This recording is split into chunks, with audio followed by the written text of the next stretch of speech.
Yeah, and I mean, upset and then disappointed.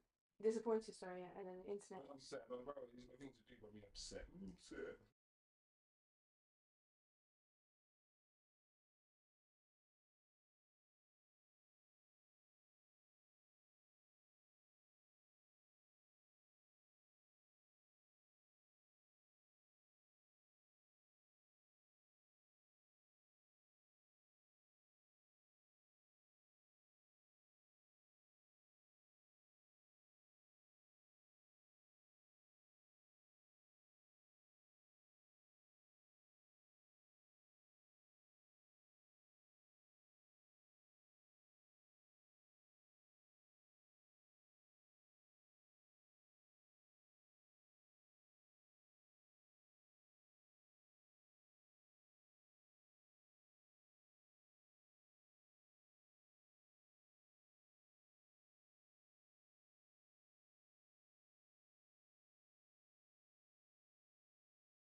And we are live, people. What's everybody saying to me? Welcome to the channel, everybody.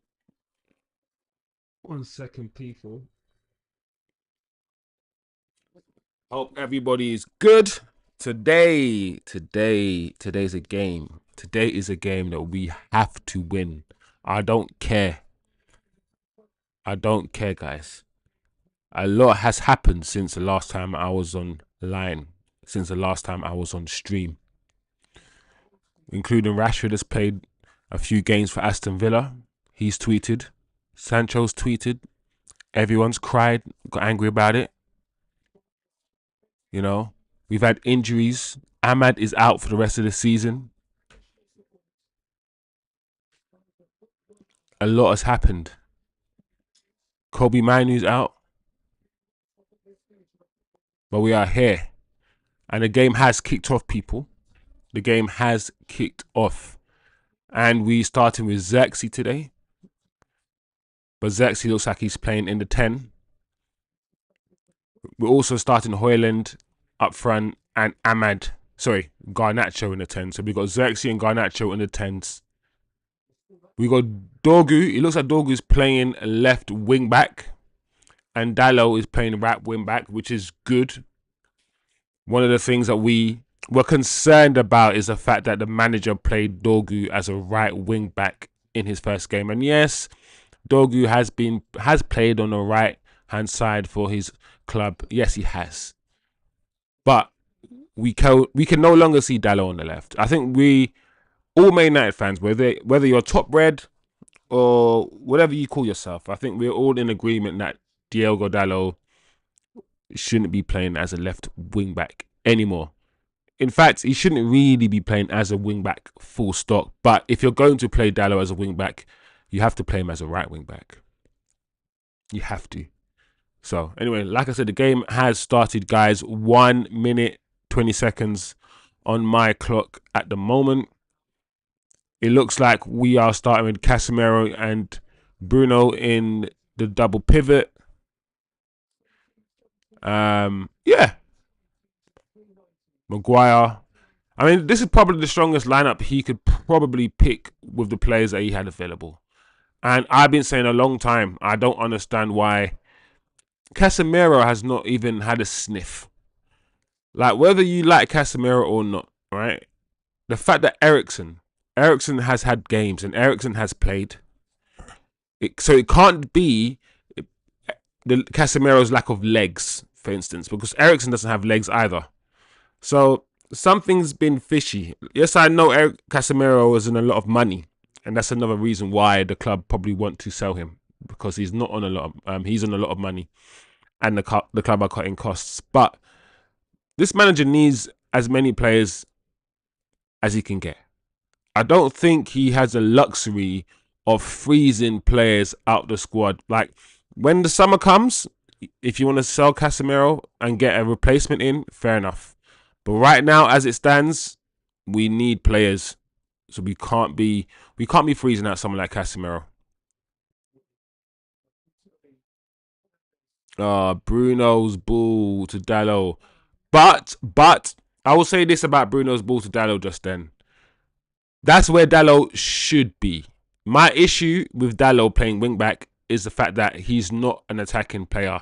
He doesn't have an attacking mindset. He doesn't know how to play to play this wing back role under Amorim. You gotta be a winger, basically. You got to have an attacking mindset. You got to hold that line high as well. You rarely see Dalot do that. He doesn't have the mindset to drive forward.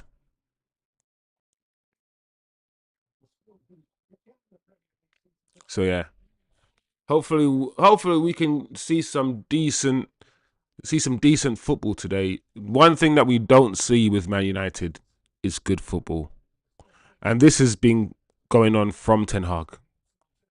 You can argue maybe the first season Ten Hag played decent football, and then from that point we never saw good football.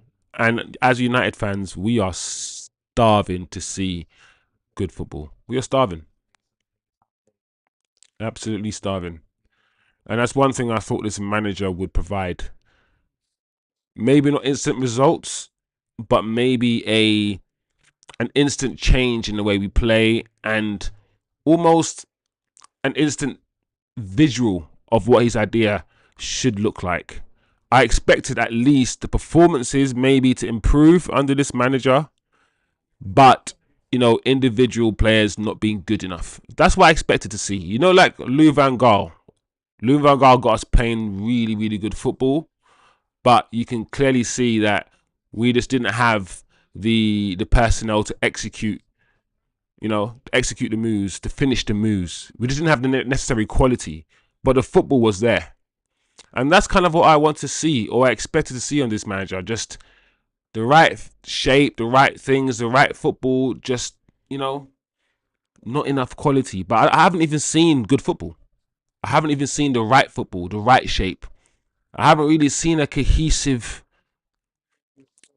I mean, every now and again you do. Because to be absolutely fair, we do, or we can keep the ball a little bit better. That's one thing that has improved under this manager, is that we, in a few games, we go crossing the box. In a few games, we've had 60%, 65% possession.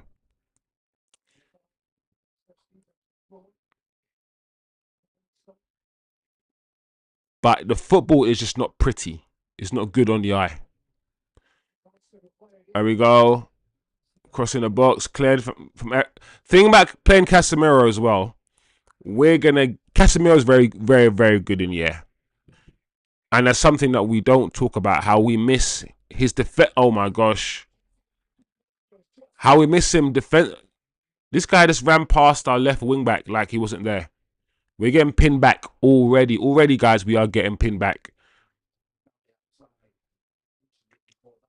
If anything, maybe we need to play on the break in this match. We're not playing at home. We are playing away from home. And maybe in these games, actually, United have done okay. Playing against the top teams away from home, because we're still built like a transition team, which is what Ten Hag built the team as. And we're trying to become more of a possession team. We still got that sort of transition in us. Anyway, let's see what the chat's saying. Big up Orhan. As always, welcome to the chat. I hope you're having a good day today, Orhan. Hope you had a good week.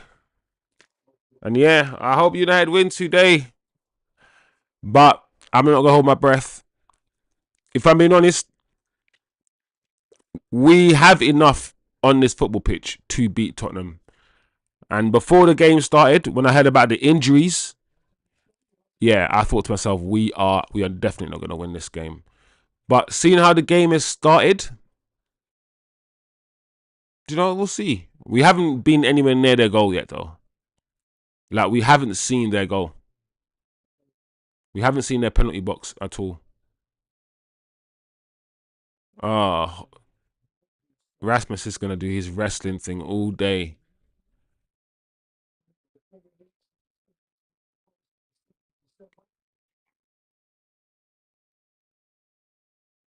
All right, let's see how we play.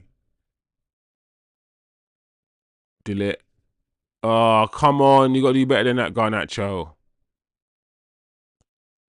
It's just, that is so poor.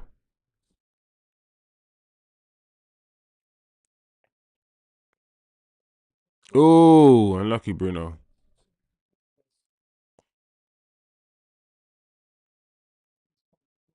Mazraoui and Dalot on the same side. Okay, let's see what happens today. Then you got Ligt and Dorgu on the same side.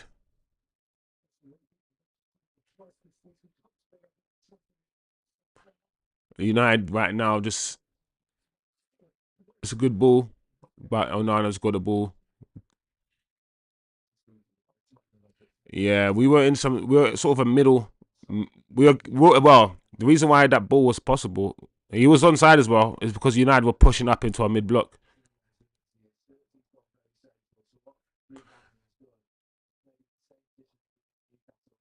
Oh, come on, Rasmus.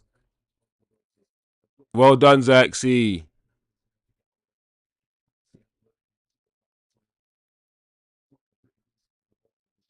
Give it back to Dallo here.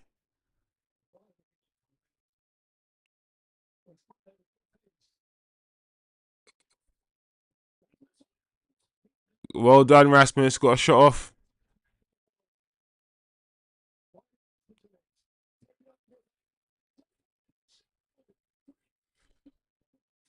Oh, Dallo, got it. Oh, there we go. See, it's all right. Nice. Oh, lucky Dallo. You got to get the ball in the box properly, man. That's better. This is what I expect from Hojlund. This is much better from Hojlund. Much better. You know what? Get your shot. You're a striker, Hojlund. So I don't mind strikers getting their shot off. You're a striker. Very early on, get a couple shots off. You know what I'm saying? Feel the ball. Test the goalkeeper. Test your range. Like, this is good. This is good. Oh, Dogu. Dogu. You gotta put it back into the box, man. You gotta put it back into the box, Dogu. To be fair, yeah, that goalkeeper, that is an easy save from the goalkeeper. Such a poor. That shot from Garnacho wasn't even in the corner of the goal. It was practically in the middle of the goal. The goalkeeper made that look like it was some flipping swimming dive. What is he doing? Turkish. I think United can get a win. Yeah, yeah. The game's gonna be a very interesting game. Oh my gosh, Garnacho. Garnacho. What people see in Garnacho, why people love this guy so much, I have no idea.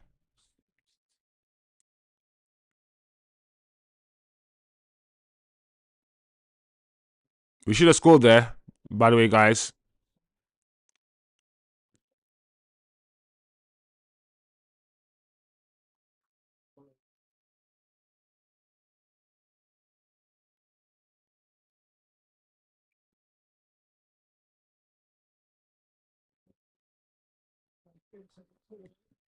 Oh, oh no. Oh man, you're kidding me. The goals, I hate conceding goals like that. I hate conceding goals like that. Where you've done the right thing, your goalkeeper saved it, and then someone just taking a chance, carried their run, and just oh, Tottenham 1, Man United 0. Oh, that's annoying, man. Such a oh yeah, he's on side. He's way on side. Oh. Oh man. It's always gonna be the attacker that it's always gonna it's not offside. Oh, that's annoying, man.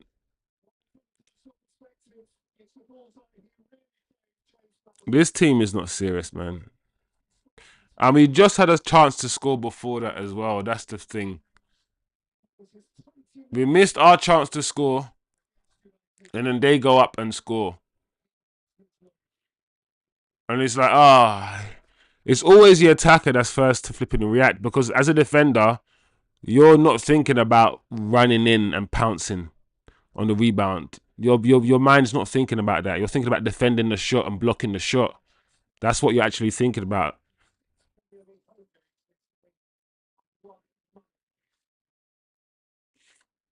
Look how people are gonna try to blame Onana for that, bruv.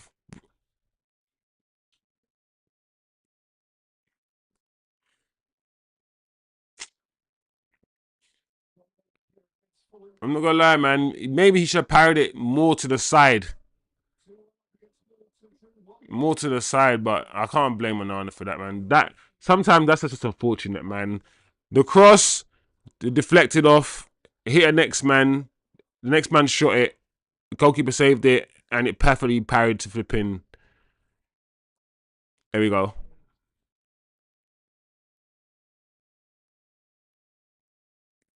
Yeah, man. This is gonna be a painful night. It's gonna be a painful night.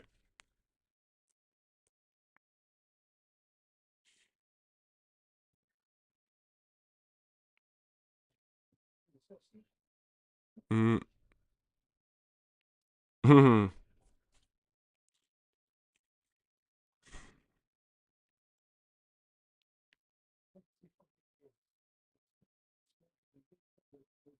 My gosh. Come on, guys, man. We got to pick up the tempo, man.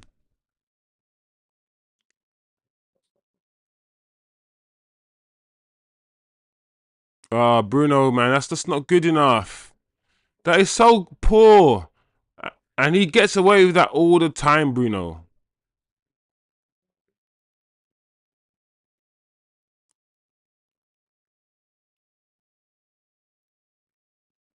Like, oh, that ball.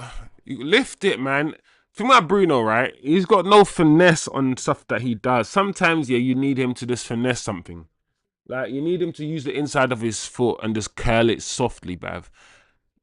Man, like, this Bruno wants to just hit everything 100 mile an hour, man. Like, I don't get it.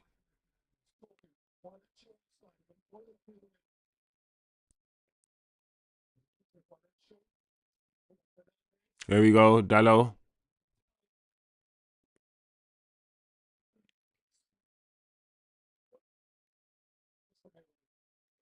There we go. Unlucky Dogu.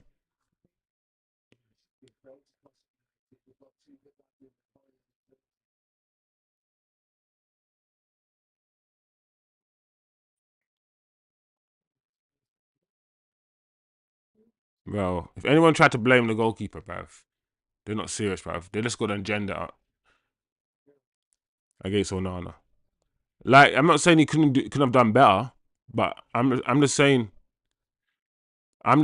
like, come on, man. That's just like, be angry that you conceded the goal, but make sure you direct your anger at the right place. That's all I'm saying.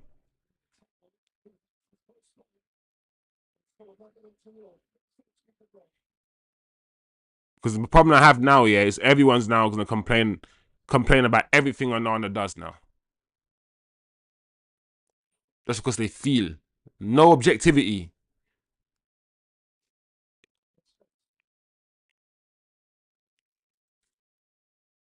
Mm, mm, mm, mm, mm, mm, mm, mm.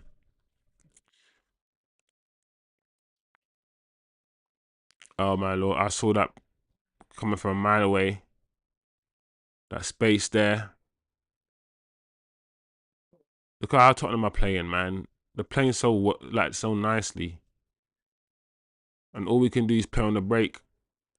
The way that they pinned us back like this, that's what we need to do, man.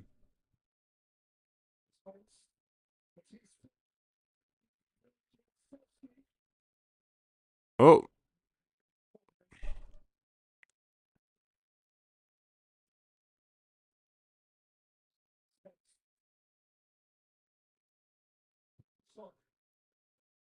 there's too much like little ricochets right now that's going on, man.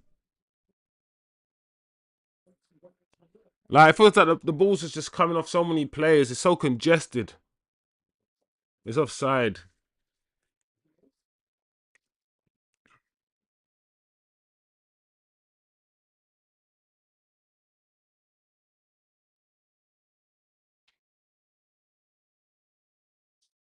Yeah, you're way offside, Garnacho.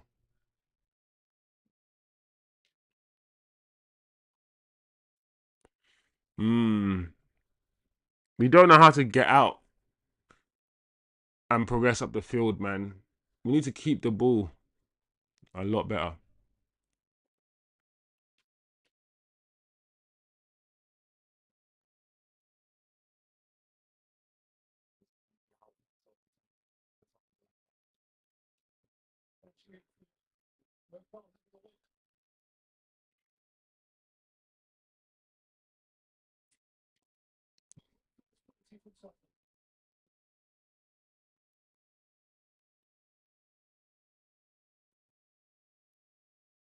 Yeah, man. Tottenham are got this under control right now. They're moving the ball around. We can't get stuck in at all, man. Yeah, this is not good. The only team that look like scoring now is Tottenham. They'll probably score another one soon, I think.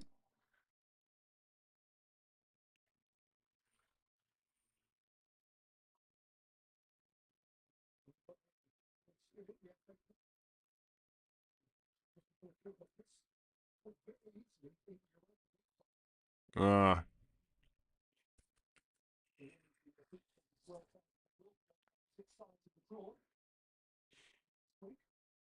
all the Arsenal fans are.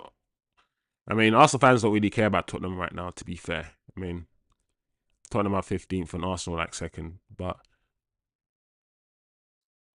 I know Arsenal fans want Tottenham to lose. I'm sorry. I'm sorry we can't do you guys any favors, man. We're not a good football team right now.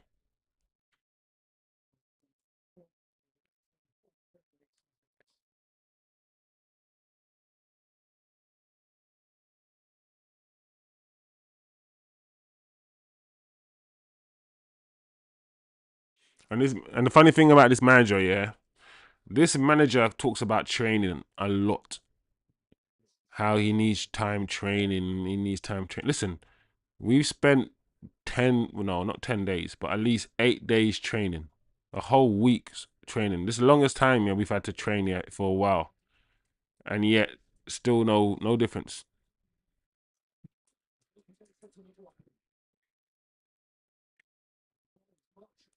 This is the problem with Zirkzee.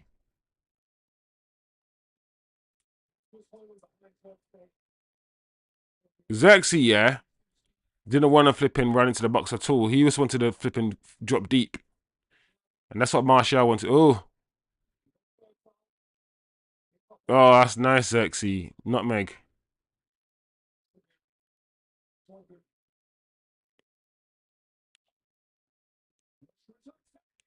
Oh, unlucky Zirkzee.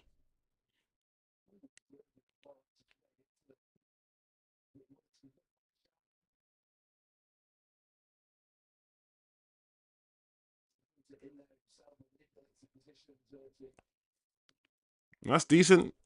I don't mind Zirkzee and Hojlund today, you know. Both of them. I need us to get the ball into them more.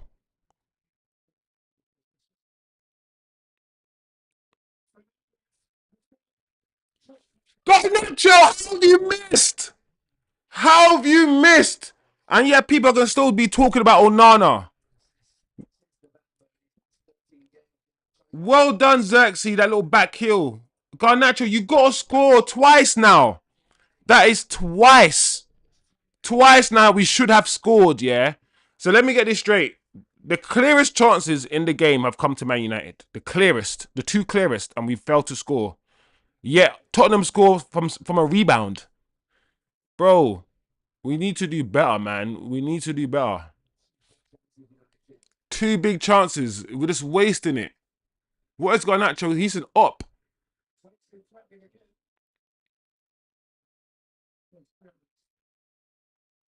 Cha. Garnacho has to score.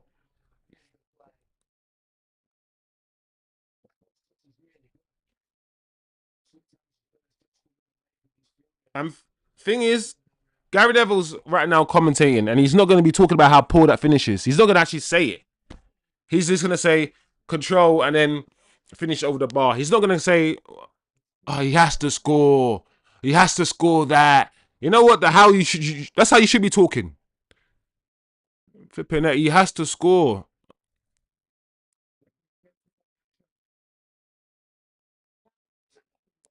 Dallo. Dallo again. Dallo, man. This is what I'm saying about Dallo on the right, man. Dallo's got to do better than that. Oh,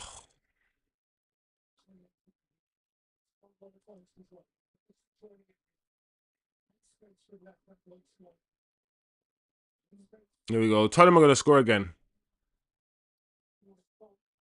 There we go. Okay, don't worry. Dogu, carry the ball.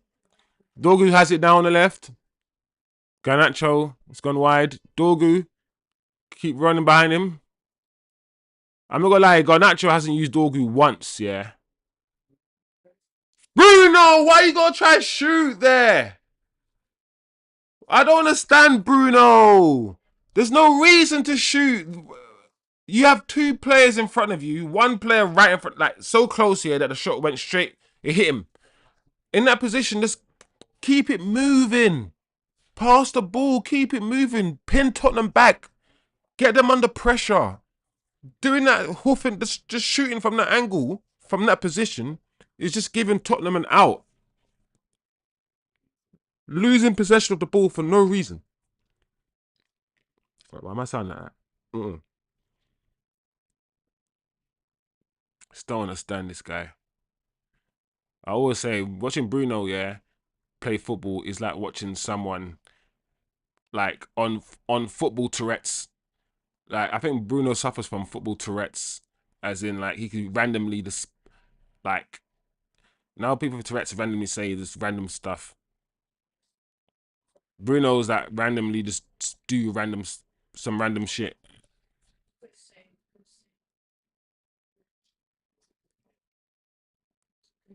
Like once in a while. Save via Nana. Good save.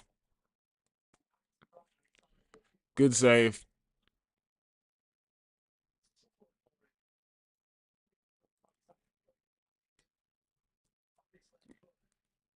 But at the same time, Onana made that look hard though.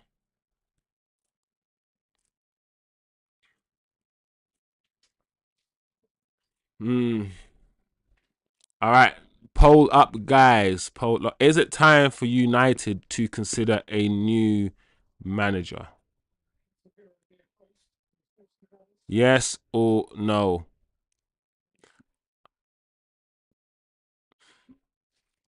Let me see what people are saying in the chat quickly. Orhan, how can you miss the target from that distance? Unbelievable. Man, at this point I think Garnacho's working against the manager. Like he's punishing him or something. I don't know. I don't know. Low Bruno, hey, big up yourself, kind of see, man. I hope you're feeling good, man. I hope you're having a good day. You know, Bruno shoots and Cass had to clean up for him. Yeah. At the same time, you can see like Cass, because you can see Cass. Yeah, Cass. I like Casemiro, and Casemiro playing in a low block double pivot where he's a screening. Yeah, cool. That's fine. Asking Casemiro to be hella dynamic around the pitch. Mm, mm, mm-mm, mm-mm, mm-mm. But it is what it is, man. Oh man. Osman in the house. Big up yourself, Osman. Big up yourself, my bro. Low at Bruno fluffing that shot and then turned around to complain to attackers in front of him. Bro, that's Bruno's, man. It's such, like I said, I feel like he suffers from football Tourette's. I feel like he's just that guy that he's cool and then randomly he hoofs the ball up in the air or he shoot from 45 yards in front of like 4 players. He does something that defies all logic, and you're thinking, huh? Why is he what? Like what was he seeing there? Like what? And there's no explanation for it. And then once in a while he'll come up with like he'll oh my gosh. Clear it. Oh my. And then once in a while he'll score a goal from like 20 yards or something. I don't know. He's just a weird footballer, man.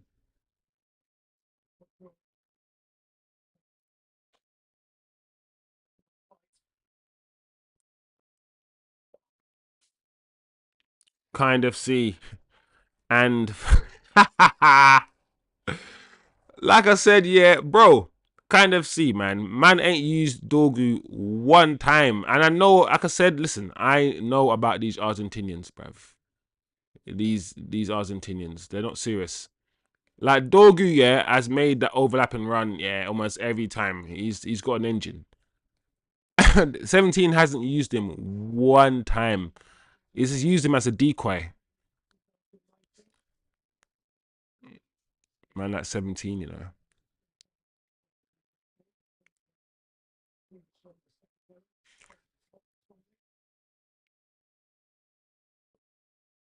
Yeah. Thing is, as like Spurs haven't been overly great. I mean, this game hasn't been great, to be fair. Give it now. Oh, good Zirkzee, well done. Garnacho. Oh, Bruno, man, you gotta do better than that, man. What kind of ball was that, Bruno? Oh, man,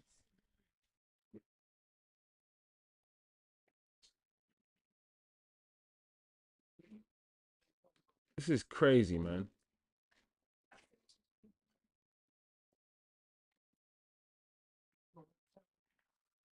Well done. Keep going. This is the problem, man. I need. What is that? The understanding between our players, man. These players are drunk. Like, what the hell, man? I'm not gonna lie, yeah, Zirkzee looks like he's tired. Why do our players always look so lethargic, man? Like other teams' players always look like they've got more in them, and our players always look flat out. And we just keep giving the ball away over and over again. Like there's some people that are just really good with the ball. Zirkzee's really economical with the ball. He hardly loses it. But then you got people like Bruno who just gives it away constantly.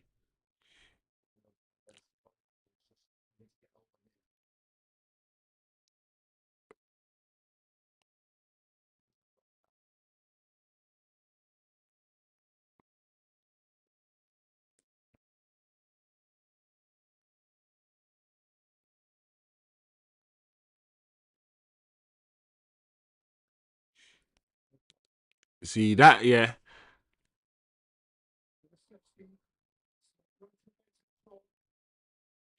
Oh, this is sad, man. We're making Tottenham look good. I think that's probably what I meant to say. I think we're making Tottenham look good because Tottenham haven't been that good, but we're just giving the ball away to them. We're not making Tottenham earn anything today. They're not earning anything. I think that's the issue I have right now. That what we're seeing is not even Tottenham really playing out their skin to be better than us. We're just allowing them. Oh my lord. Okay, good. Foul.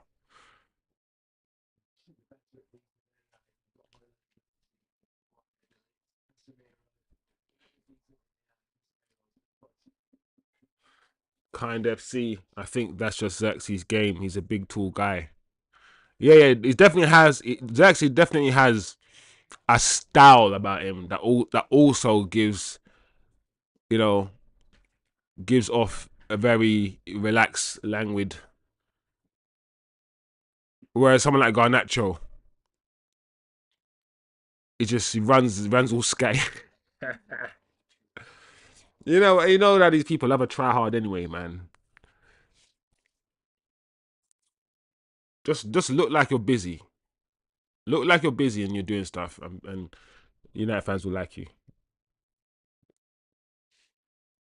Yeah, but this is poor, man.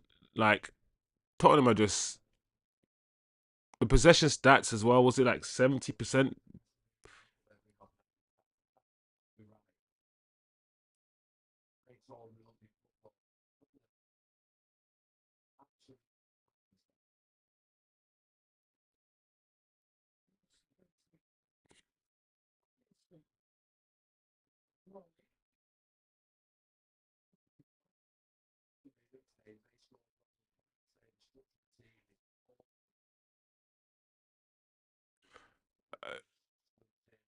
I'm not gonna lie.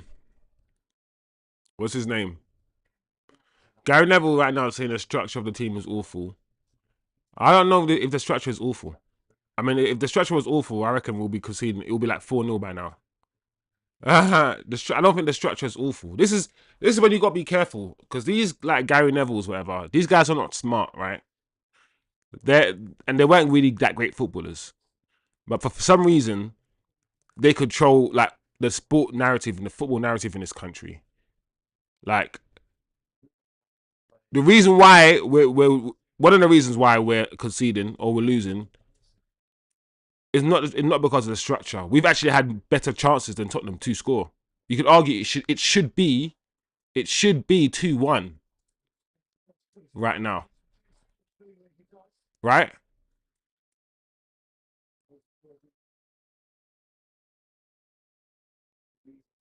And no one's ever said the structure is the problem. Most people have said it's the personnel that's the issue.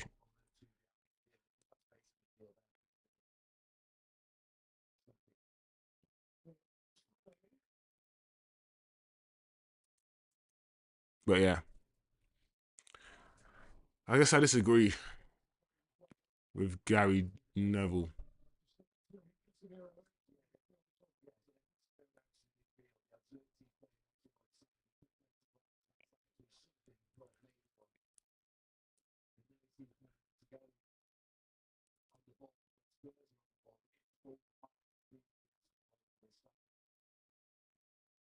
Yeah, but what you're talking about, what Gary Neville talking about is not structure, bro. The structure to structure.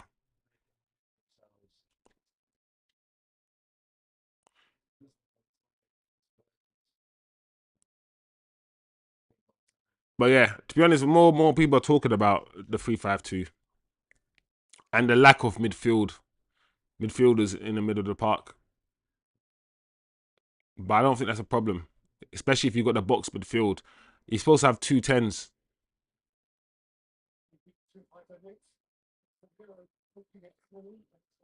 and two in the double pivots. That's four midfielders. So technically speaking, you could potentially have four central midfielders and then the wing backs providing the width. So this system could be as crowded in the midfield as you want. The issue that we're having in this match, yeah, is the fact that the two tens, Zirkzee and Garnacho, only one of them is dropping deep, and that's Zirkzee. And Zirkzee's not a midfielder. If you had Ericsson and maybe Colby in the two tens, those two are also attacking midfielders, so they'll be able to drop into that midfield area and crowd it out. Xerxes he doesn't do it as much, and Garnacho runs the other way. So you got Hojlund and Garnacho running the other way. So you haven't got a third midfielder. So you technically only playing with two midfielders, and that's not the system's problem. That's a personnel issue. So that's why I'm trying to say Gary Neville on commentary right now saying it, taking a mick out of the system. I don't know. Like if you're gonna diss the system and say the system is an issue, the system isn't new. The manager's had his system since he's come. So if the system is an issue now, it means it always has been an issue. It means it's always has. So let's not. The personnel is also important. If he has the right personnel in the right positions, then the system just looks different.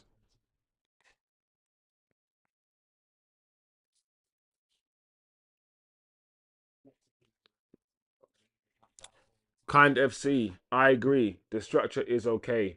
The only goal that they scored was from a rebound. It's that we can't keep the ball and convert our chances is the bigger problem.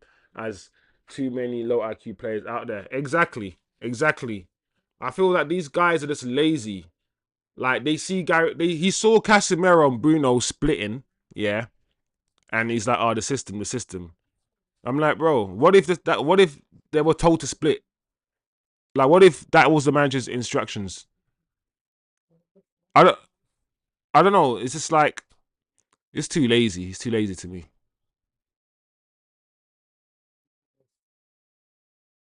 Casemiro,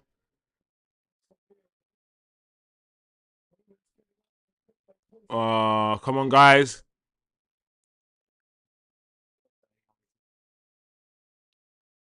All right, 39 minutes on the clock. Uh, that's a good control for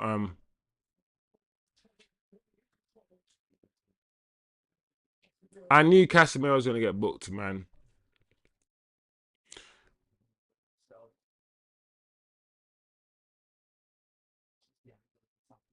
Uh, Osman, Gary Neville failed spectacularly in an advanced tactical environment in La Liga. Outside of 4-4-2, 4-2-3-1, he likely doesn't know what he's looking at. Bro, Oz, I'm all in agreement with you. Like the way I see it is this, yeah. I'm like Eddie Howe, yeah, is and maybe a few others, yeah. I don't really rate too many of the English dons, yeah, when it comes to management, yeah. Like out of the class of Fergie, no one's really left that class, yeah, of Fergie and gone on to be a good manager. Not Keane, not Gary, nobody. It's like, and the reason why is because them man, yeah, rely on passion. Look how they analyze games, yeah, and the words they use, passion and desire, and passion and desire. They're not techie, and football is actually a thinking man's game. Football, like all the managers from Pep to Klopp to Mourinho, all of those new managers, especially, they're all intelligent. They probably have degrees in this shit. The Gary Nevilles, these men are not smart. So a lot of the times, yeah, they don't know what they're seeing. They don't know how to. They're just like fans. One thing I always tell people is this, yeah. Just because you played football, even at the highest level, it don't mean you fully understand football. It's just like saying this. Just because you've been the best employee in your company, yeah, it doesn't mean you understand fully the company structure more than anyone else. Like there's been footballers, yeah, ballers like Paul Scholes, yeah. When they open their mouth and they talk about football, you're like, raw, you played football and you were a sick baller, but you're talking like an infant when it comes to this thing. You can't dissect this thing at all, raw. Like you know when some people are just good at some stuff, yeah, and they can't tell you how they're good at it because this is natural. Some people, yeah, are good at art, yeah, and if you and they can't teach art. And everyone who's played football can teach football. Some men are just naturally good at football, and if you ask them how they drop a shoulder or how they do this, they can't tell you. Oh my, they can't tell you because it's all natural. It's all instinctive. So sometimes the best footballers they can't even explain to you what's going on. And sometimes the best footballers, yeah, they know their position, but they couldn't tell you the defensive shape and all these things. They can't coach like that. And also management is different, man. Management, you gotta learn how to talk to people. Get the best out of you. Oh my lord. Casemiro, come on. Get the best out of your players. Be good with people and all of these different traits that as a footballer, you don't need those traits. But as a manager, listen, you gotta learn how to work with different characters. You know. So yeah, man, I don't rate these man Gary Neville's and whatnot. Like I rate Gary Neville's and all these men there like Carragher's when they came out with all the stats, not the stats, when they started doing the Monday Night Football and they started doing this sort of analysis and breaking it down. That's when I was like, okay, cool. You man are talking about football now. You man are breaking down the game, the positions and whatnot. But even that, after a while, I was like, bro, you man don't actually know what you're talking about. You man like the problem I also have with all of these commentators is the fact that these men don't watch all the games like the way we do. And yet these men are giving their expert opinions on these games where they're only watching highlights themselves. Or if they're watching a game, they're watching it with a cup of tea and they're just on their phones. They're not watching it the way we're watching it right now. Proper with our eyeballs, eyes open, analysing shit. They're not watching it like that. And yet at the end of the game, they're giving their expert analysis and telling us Bruno's man in a match. That's dead, bruv. That's dead. Watch Tottenham score now. Tottenham free kick. All right. Headed clear. Garnacho. Wow, Garnacho. What was that?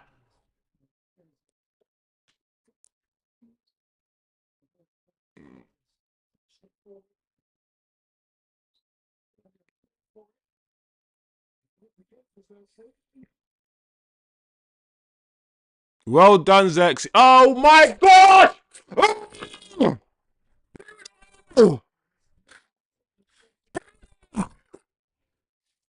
This guy! I was like, you know what? I was like, raw. Zirkzee is actually a baller.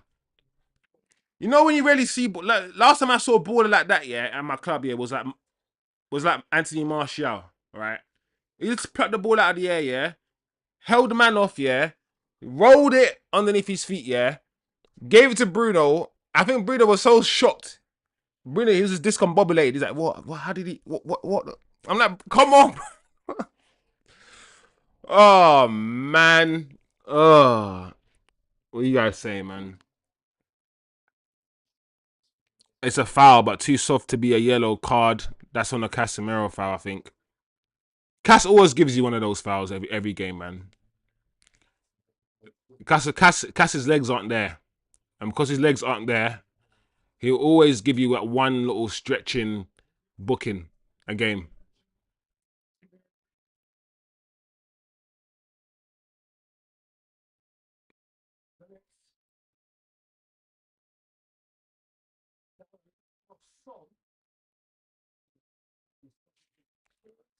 There you go. There you go, guys. Osman, Keane is absolutely worse for that. Show some desire. Yeah, Oz, man. Keane is. Yeah, you're right. Keane is by far the worst. Where's the desire? Where's the where? That's all Keane had. Keane, yeah. What you man need to understand, yeah. Keane was basically a thug on the football pitch. That's it. It was just a thug, but on the football pitch. That's what. That's his job. Like Vieira did Keane's job, yeah, but Vieira did Keane's job with a bit of class about him. Okay, I don't like the word class. A bit more tech about him, yeah. Keane was just on violence. Like, no, let me not, because no, Keane was actually techie too. But I feel like Keane was more on violence. Keane was more on the physical thing. Keane was more on just running around, covering the yards, closing man down, tackling. Like, he didn't really care about scoring. Keane was on, and if you mess with Keane, Keane is on fouling you. Keane is basically a thug on the football pitch. So because of that, yeah, all Keane's gonna be talking about is passion and desire. Keane don't know about no tech, about no shape. Keane is kind of manager who will go. His team talk is about passion, desire. There'll be like a massive hole yet in his structure. He'll be playing the wrong formation, and you'll come in at halftime and you'll be like, "There's not enough passion. There's not enough desire." And you're like, no, boss. We're playing the wrong shape. No. It's passion. That's Keane. All Keane knows about is passion and desire. That's it. Anyway, it is what it is, man. At the end of the day, I'm not surprised by this result at halftime based on what happened before the match, the injuries, what was been going on before in terms of how we've been playing. But at the same time, we had to win this match, and I feel like we have to win this match. At the same time, me saying I feel like we have to win this match, I feel like the manager's been given the leeway by the owners in a way that he doesn't feel like he has to win all the matches. I feel like the manager is playing football like it's okay if he loses. While in my mind, yeah, it's not okay if he loses. So for me, personally, it's not okay if he loses. He has to win this match. He has to win this match.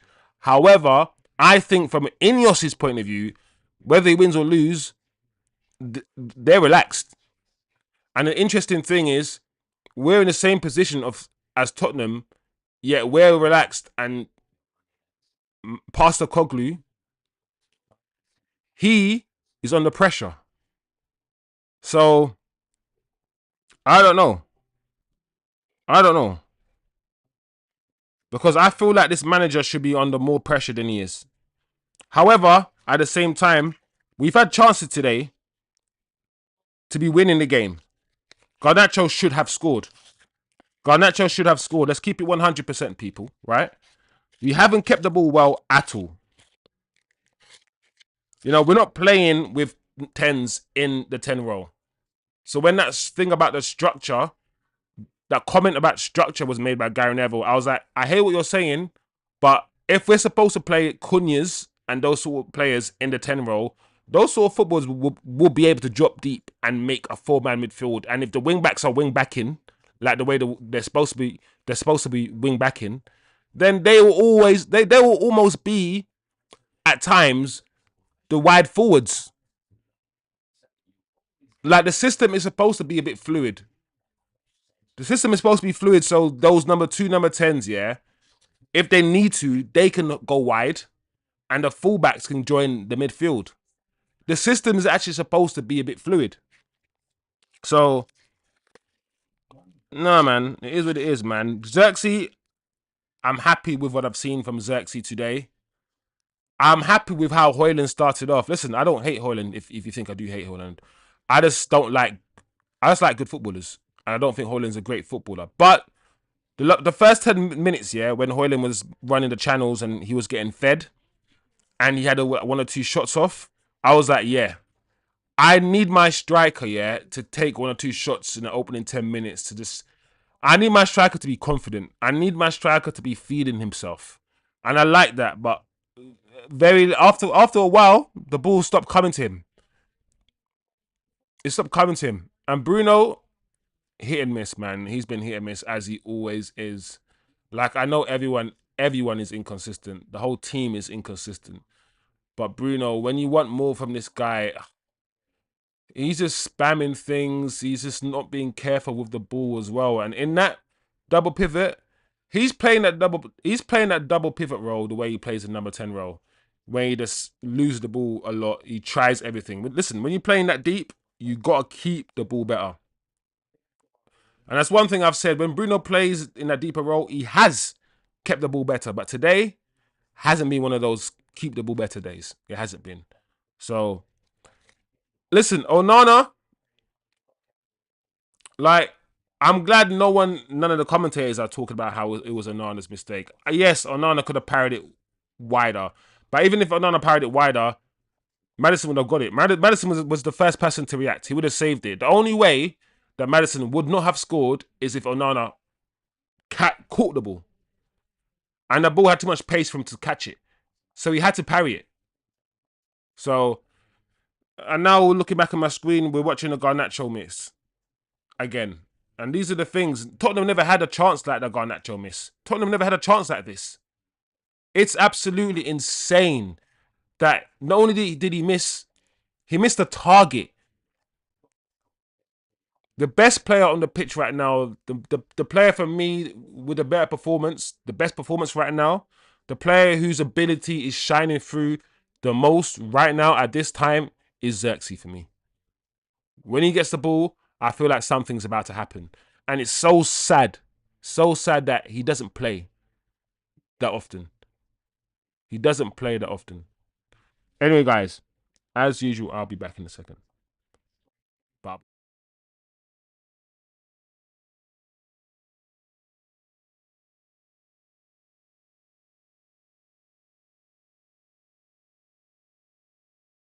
Expect one of his 5 defenders to move single muscle in a direction. Oz, listen, like, I've been backing Onana and defending him for a while, innit? Like, I'll be real. And maybe I've been defending him a bit too much. But I've tried to keep it 100. When he's made mistakes, I've said he's made mistakes. You've seen it. I've called him out for it. I feel like that parry, I don't know. Yes, it's like 70-30. Like 30% Onana. Like, he could have parried it. He could have been stronger. All of these things. But overall, I just feel like it's just one of those goals, bro. I feel like it's one of those goals that it just goes in. He reacted first. It just happens. It's just unfortunate. You know, it looks like the FIFA glitched when it all froze. I didn't understand. A lot of times, yeah, we can see goals, yeah, and I count our defenders, and we have loads of defenders back. But the goal still goes in. I feel like clearly just having numbers back is not enough anyway. They have to be locked on. You know, defending is up here just as anything. Defending, yeah, is more about concentration. You got to be so focused as a defender. Anyway, people, back in 2 minutes.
And we are back. We are back and we are live.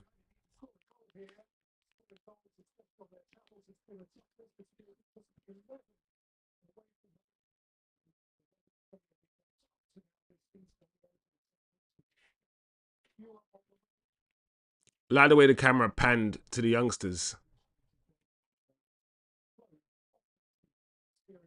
Interesting. I mean, a lot of the youngsters won't be good enough. Listen, this is what I say about youngsters. The reason why these 19-year-olds are not in the first team squad right now, like Kobe and the other 19-year-olds, is because they're not good enough. Let's just keep it 100, man.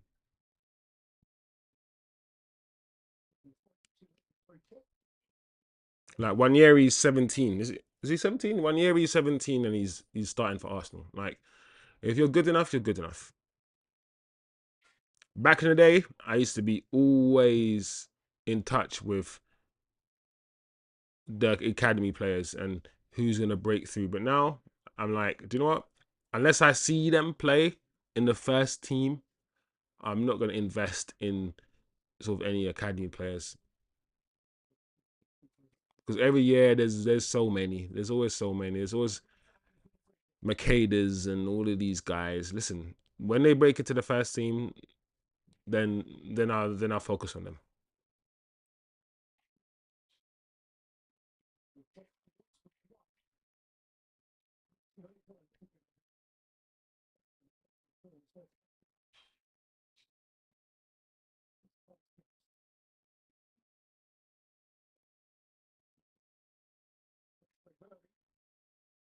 Nice.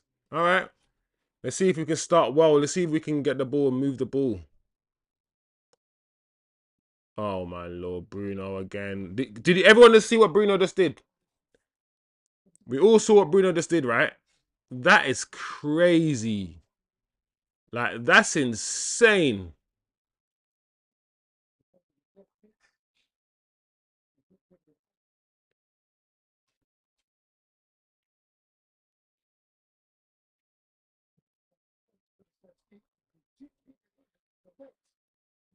Oh, what are you doing, Delete? I don't understand what this is, what I'm seeing. It's so crap. It's so bad what I'm seeing.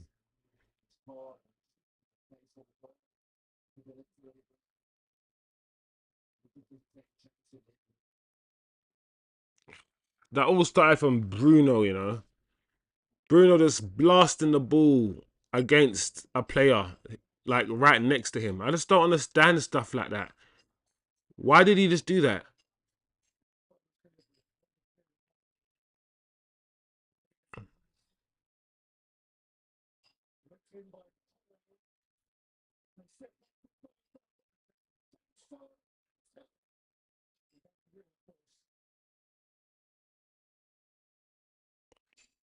Kind of see. I don't understand. I don't get it.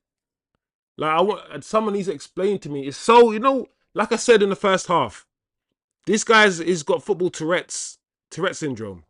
Like, he's literally spazzes. Oh, garnacho.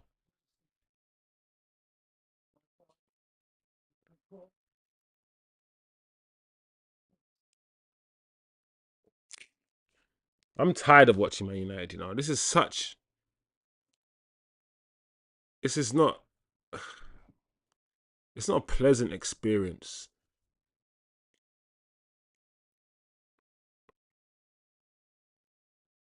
Like, it's watching your team just getting passed around, bruv. Oh my gosh, man. Oh.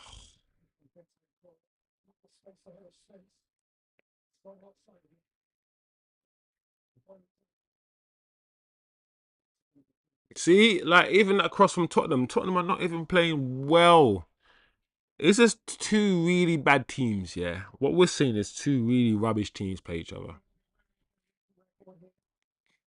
And all we have to be, yeah, to beat this Tottenham team is be half decent.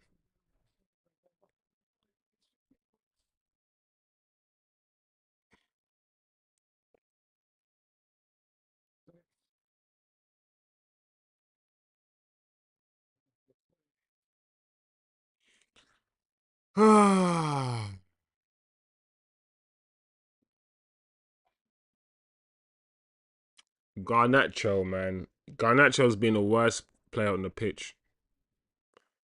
When Garnacho came on, after the last game or the game before, he looked alright. Whenever Garnacho comes on the pitch, right, and does whatever he's doing right now, if he does that for 15 minutes, yeah, rather than 90 minutes, if he does this for 15 minutes towards the end of the game where defenders are tired, he looks okay. But whenever we've ever started with Garnacho on the football pitch, no, it's just not something you do in life. You just don't do it.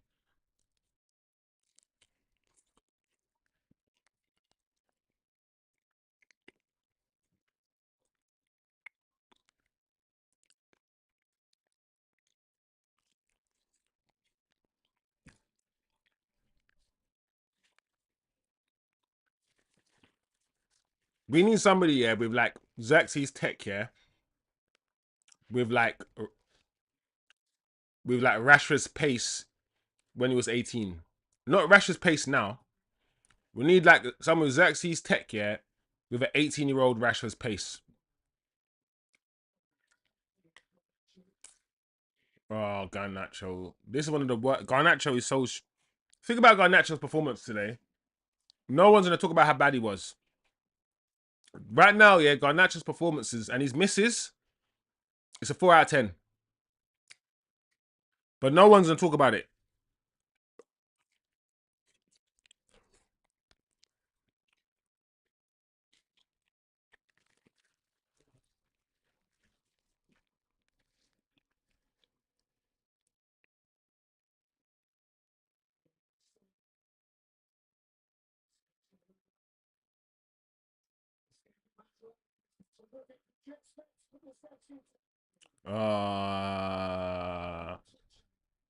Flipping neck. Mazraoui got skinned.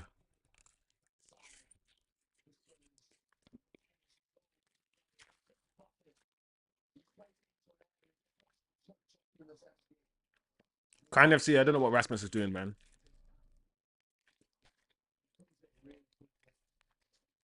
Come on, United, man. Just create one more chance. Draw the game at least.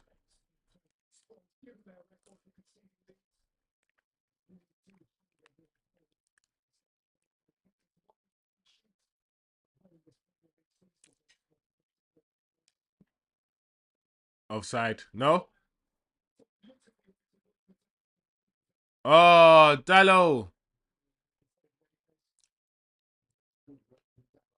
Oh, I thought the guy was playing. I thought he was being paid on side. Ooh, yeah, he's offside. He's just offside. Yeah.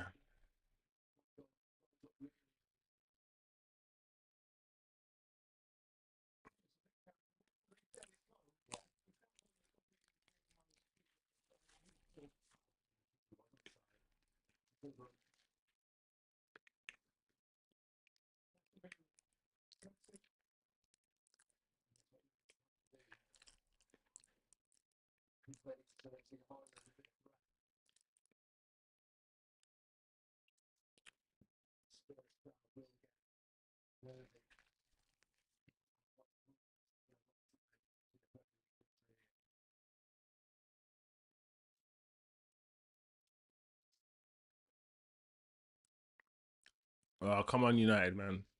Kind of see. We should have went in for Spence when he was frozen out by Conte. Then Ange last year. Bro, there's bare play.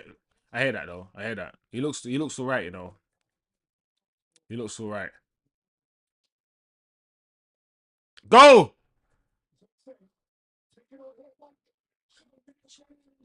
Oh my lord! And again, Garnacho was put through by Zirkzee, and he's not scored. Another opportunity again.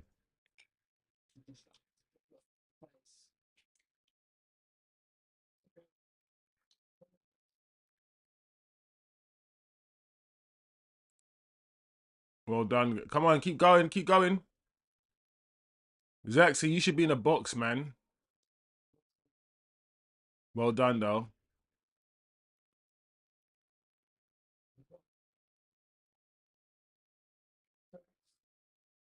Oh, delete. Oh, man. That's where, yeah, Maguire is better than Dillit. That ball, yeah, that Dillit just played, yeah, that went over that Bruno's head. That was Maguire. I don't think that goes over Bruno's head. I actually prefer Dillit, but but Maguire loves them crossfield passes, yeah, and every now and again Maguire will get them right. He's decent when he does them crossfield passes sometimes. It's just that Maguire's too slow. That's my problem with Maguire. He's slow on the ball and he's slow off the ball. He's just slow with everything he does. Well done, Dorgu. Use Dorgu, Garnacho. Use him. Garnacho hasn't used Dorgu once.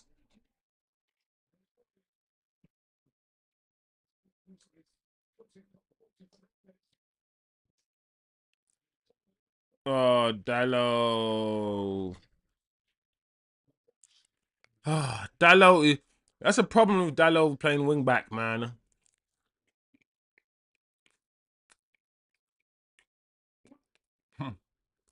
It's like a triple, quadruple ricochet. Like bang, bang, bang, bang, pinball.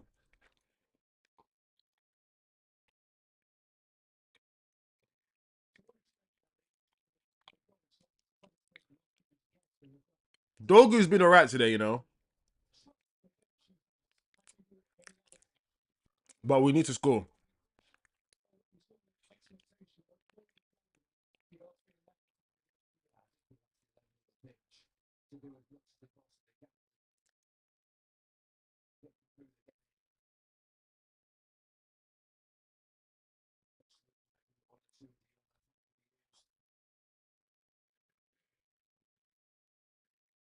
Ah, okay, good. There's no one really helping Dallo on the right hand side, to be fair. Give him some support. Oh, lucky. I saw that.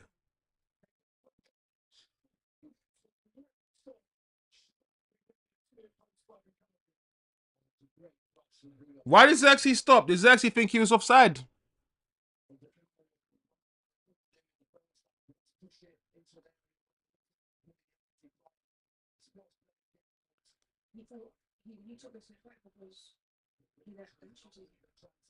Well done. Well done, Zirkzee, man. Zirkzee, I don't get how you can hate Zirkzee, you know. I like the way he's playing today.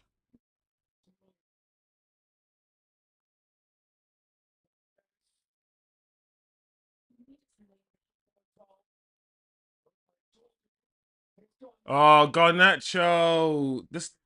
The touch, Garnacho. If that's what you wanted to do, if you just wanted to touch it and then go to the flipping byline, why do you got to touch it so heavily? Ah, kind FC. I disagree with Zirks. He's out there as a number 10, linking the play. I love how he didn't waste a cross when it wasn't on and maintained possession. Yeah, I like that as well. I like that. You know, the ones where if Zirkzee wasn't linking the play he was, then we wouldn't be able to go up the field and move up the field. I always got to tell people, listen, you got to move up the field to score goals. Oh my lord, what is this? Son's now under attack, counter attack by Tottenham. Well done, good defending, goalkeeper. All right, oh no, yeah, come on, infield. That's nice, Dorgu. Look, ah, offside. Dorgu's offside. Come on, guys. We can't be offside in these positions, in these situations, man. You can see across the line. Oh,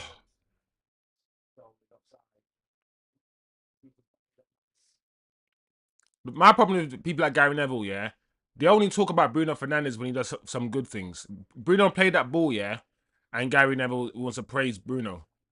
He didn't say anything about any of the mistakes Bruno's made. This is so, the bias is so annoying. Tell. All right, corner. Half an hour to go. Still 1-0 down. Anyway, all hand, all hand in the house. Rasmus should be replaced with some young talent. United has nothing to lose. Yeah, why not? We're not even getting the ball to Rasmus at the moment. But yeah, I'm done with Rasmus anyway. Like, while he's playing for Manchester United, I want him to do well because I want Man United to do well. But I don't really rate Rasmus that highly, if I'm being honest. I don't.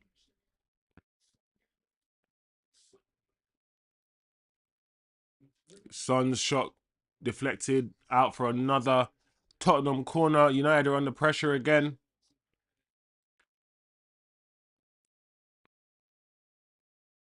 Kind of see Dorgu is always gets back into shape of the ball and keeps the width on it. He's proper. Yeah.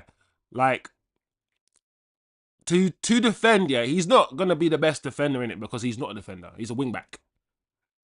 But all we really want from our wing backs in terms of defending is to get back into position. Yeah, and jockey your man. Get back into. Oh my lord. Oh my god. No! Well done. It's a get back into shape, yeah. Jockey your man. You don't need to be a world class defender, and that's what Dorgu does. Dorgu plays that flank up and down, and that's what we want. Now we need Garnacho to use him. The next step is if you're the number 10 and man is overlapping, don't be afraid to just give him the ball in it. Like, because a lot of Sporting's goals, oh my lord. A lot of Sporting's goals are scored by the wing back just cutting it back, cutting the ball back. Oh my lord. Rasmus, be quicker! Quicker, Rasmus! You're dilly-dallying on the ball, you pussy old man. Cha. What happened to this idiot boy, man? Snyam grass.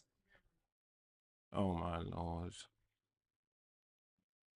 Cha.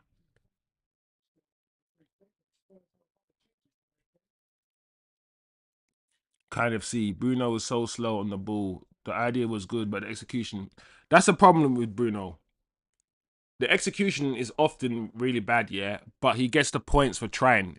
Everyone always says, but you gotta try, you gotta try, you gotta try. I'm not, I hate that excuse. You gotta try. Listen, David Silva tries, Juan Mata tries, all of these number 10s, yeah, all of these magicians, they don't lose the ball. Do you know what it is? Having football in IQ, yeah, it's not just about, it's about also when not to pass the ball. It's also knowing when to keep the ball. People think, oh, having been a genius is just spamming loads of. No. It's about, listen, if the cross is not on, if that pass is not on, you have to do a quick calculation, that split second calculation, yeah, that we all have to do as footballers. We've all played football. You got to make a quick split second decision to play the pass or not to play the pass. Yeah, that's IQ. Yeah, if you choose not to play the pass because it's not on and it's better to keep the ball, that's also football intelligence, bro. And this guy doesn't have it. This guy thinks every pass is always on all the time.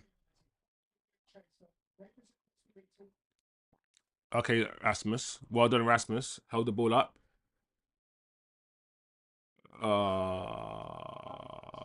Casemiro got robbed. There we go. Left back. Well done. Let's see Cheeto Obi Martin. I'm not gonna lie, Oz, yeah. Everyone's talking about this Cheeto, like Obi Martin guy, yeah. I think he's only played at the under 18s. He's not even playing in the under 21. Like, there's a level above the under 18s called under 21s. It used to be called the reserve league, but it's now called the under 21s, isn't it? I don't think he plays for under 21s. He's literally from the under 18s, this guy. And he's not ready. I've listen, he's promising, but from what I've seen, look, it's always gonna be hard, yeah, for me to judge, yeah, or for me to rate a striker coming out of the academy, yeah. When Mason Greenwood exists, that's all I'm saying. Like, I saw Mason Greenwood, and when I saw Mason Greenwood in the academy at age 16, yeah, at age 16, yeah, The things that this guy was doing at age 16, Mason Greenwood, left foot, right foot, step over, left foot, smack, top corner. And the way he was shooting the ball clean, like the way that Mason connects with the ball, it's different. It's different. It's just different. So when I see this Obi Martin guy who's older than Mason, he's not even half as good as him. I'm like, okay, let's see what he's got. Like, I can't get excited, man. I can't. But you know, if the kid gets on, I hope he does well.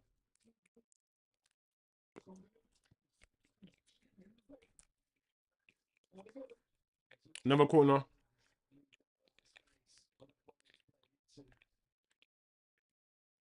United can still win it 2-1.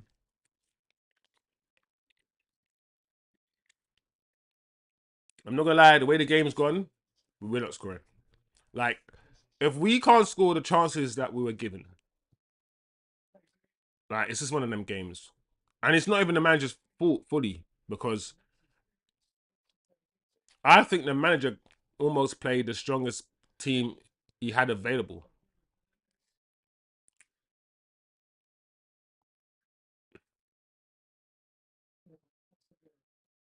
And we've created chances, we just don't want to score.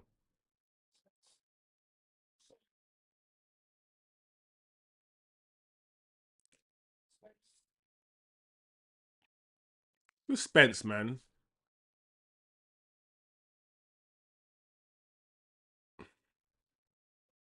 The problem with United as well, yeah, especially in the transfer market, is whenever we think we've had a good window and we bought X or Y player, we always got to remember that there's teams also always making signings too, always finding gems. So if we're gonna, like, oh my lord, play catch up and catch up Man City and all these teams, like how are we really gonna catch them up when they're buying Mamouche, and who are we gonna get, Dorgu, like. Now it's we can buy players, yeah, to improve our team, yeah. And let's say the players we buy to improve our team improves our team by 2%. But what difference is that gonna make, yeah, when other teams buy players to improve their team by 10%? Does that make sense? Like, we're not actually making ground. We're still the net effect is we're losing ground. Because yes, we're improving, but they're improving by more than we're improving. So it's a, and that's what I think has happened to United over the last. Uh, Zirkzee, I get why he let it roll because the pass was a bit strong, but at the same time, I know that a hungry striker, yeah, a hungry striker that wants to score goals is not letting that run. He's getting that ball and he's shooting. Yeah. Oh, this game is not getting any better for United.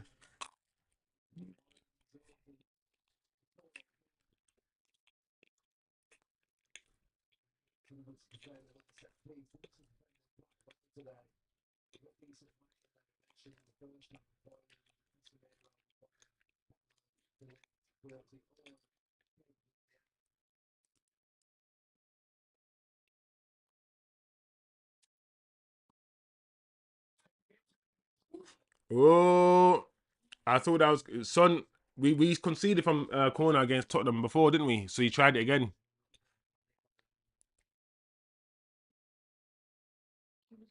There was no panic on the Nana. You know when some people just projecting. You panicked, Gary Neville. You panicked. Onana saw the ball over the bar, bruv.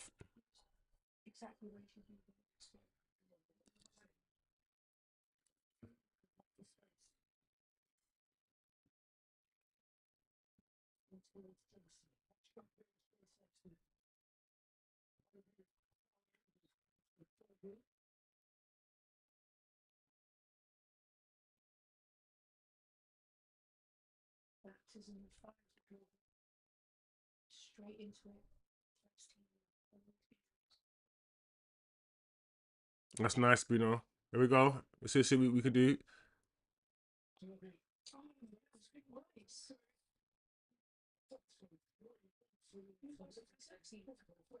Lucky Zirkzee.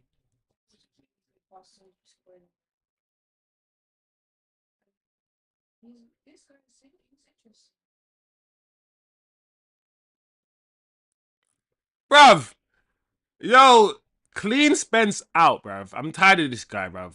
Like, clamp him now. You know, like sometimes you need to clamp man and the show man that you're there in it. Let man know you're there in it. Because this Spence guy is just dropping bare shoulders, bruv. Man just like, just dropping bare shoulders and just trying to twist up our whole team, bruv. You got to clamp man after that, bruv. You got to take him out. Man has to be sniped after that, fam.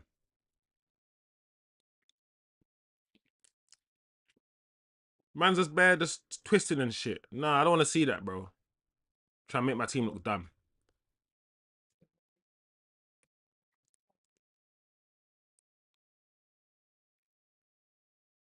Oh.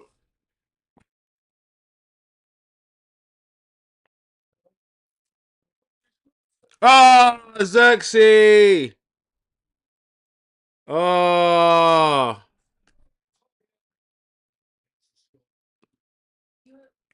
And also, I want you guys to identify the fact, yeah, that Zirkzee missed, yeah.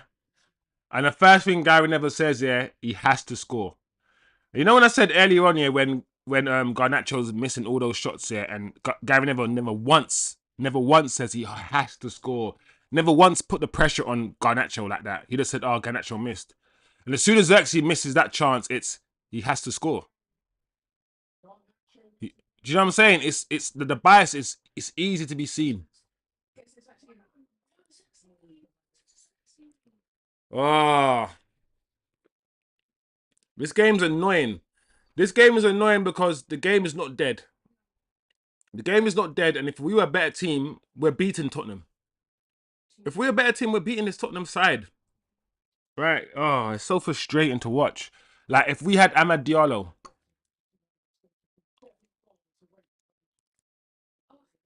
You know?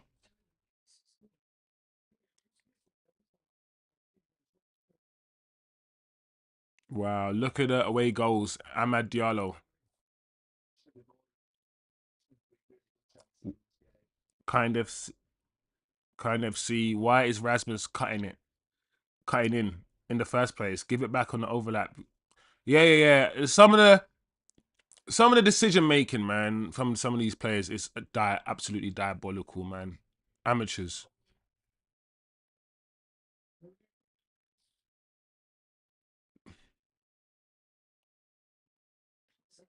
Garnacho, who was that?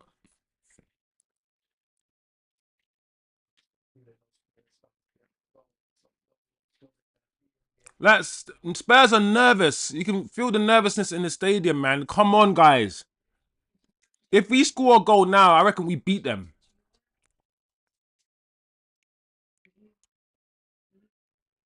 Oh man.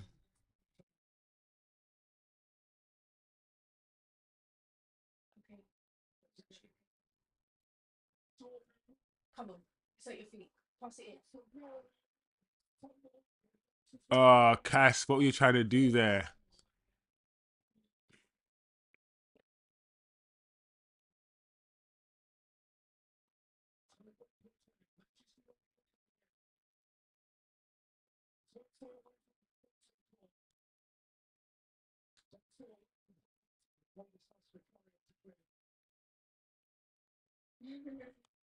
The game's getting stretched now. I'm not like, yeah, Zirkzee, yeah. Doing Xerxes glided past his man there, yeah. He's deceiving because Xerxes ain't the quickest footballer in the world, innit? Oh my lord. Maguire, how did you let that ball go across? Oh, Maguire, man. You shouldn't let that ball get across there, man. Anyway, the game is stretched now.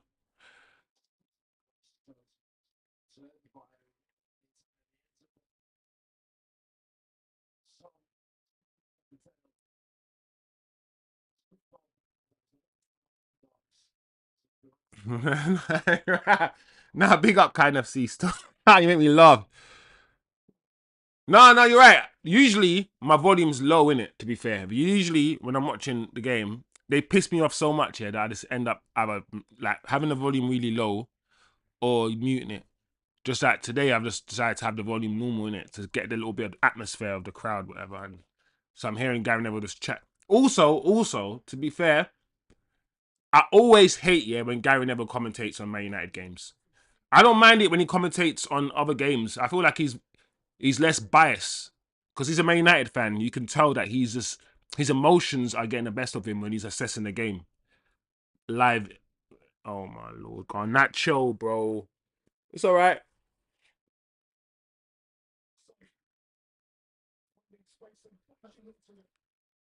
Wow, Son's still going.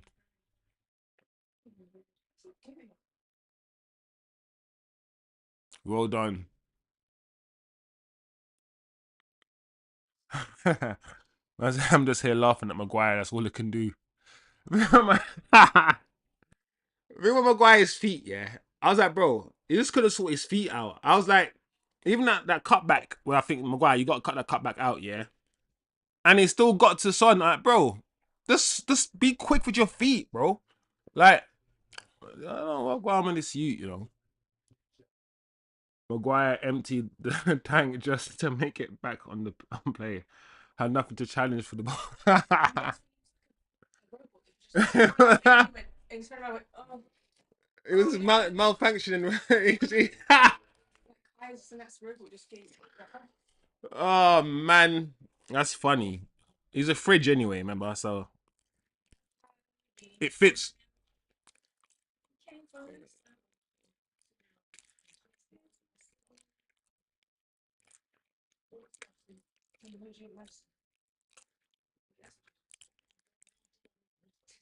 Well done, Dorgu.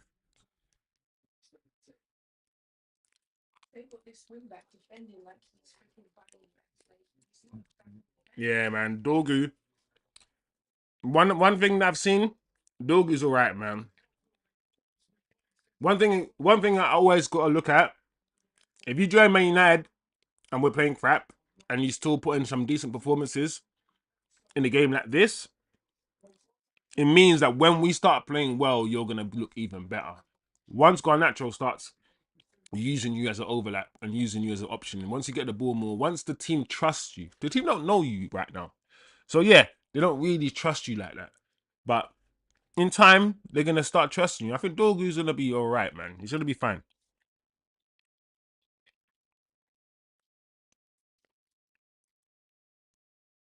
And it doesn't look like he's gonna bring on any of these youths anyway.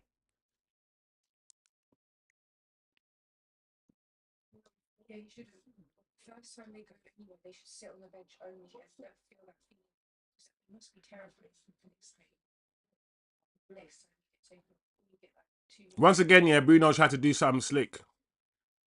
And look, and Bruno lost the ball. Watch us concede now.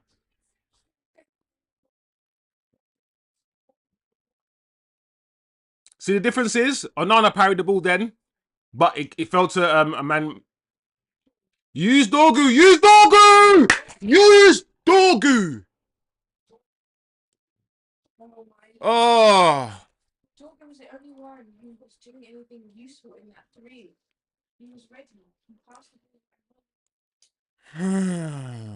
Use him. However, I will say this about Dorgu. Not every day overlap in it.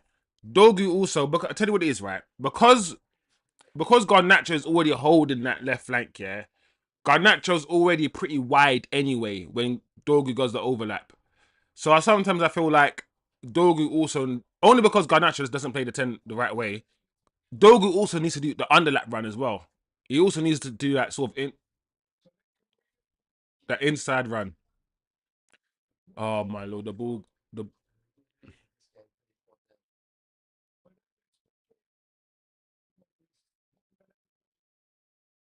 oh my gosh,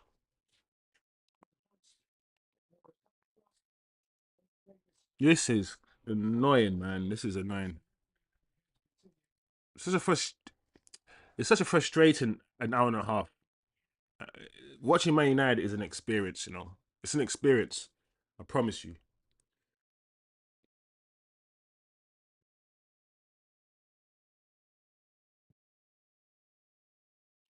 Oh, it's not good. Handball.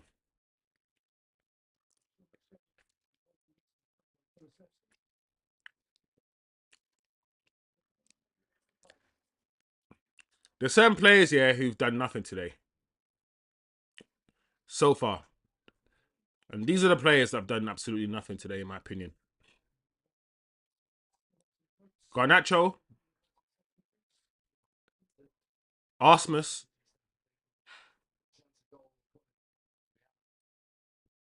What the hell, Bruno? What the hell, Bruno?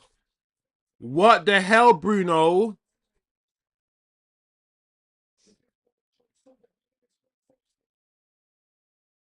Dorgu's an animal, you know. Dorgu's a beast. Dorgu, yeah, I like Dorgu, bro. I'm not gonna lie, yeah. What's the ref doing, bro? The ref didn't want to blow the whistle, yeah, when Tottenham had the ball for the head challenge. But as soon as we get the ball to counter attack, the ref wants to blow. If anything, yeah, that's a foul. If there is a foul, it's a foul on Dorgu. He took Dorgu out, man.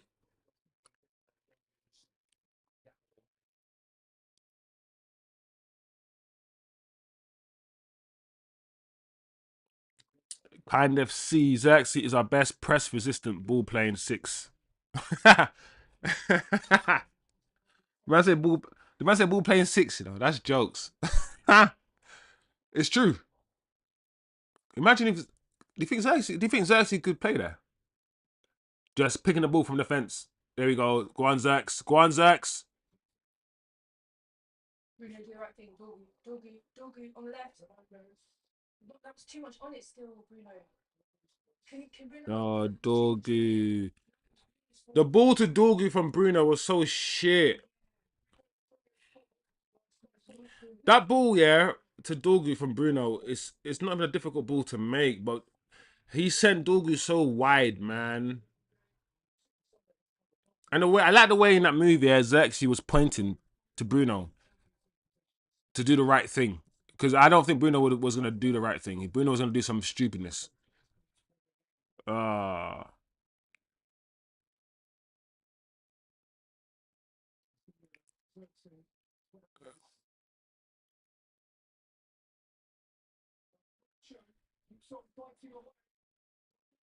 Zirkzee.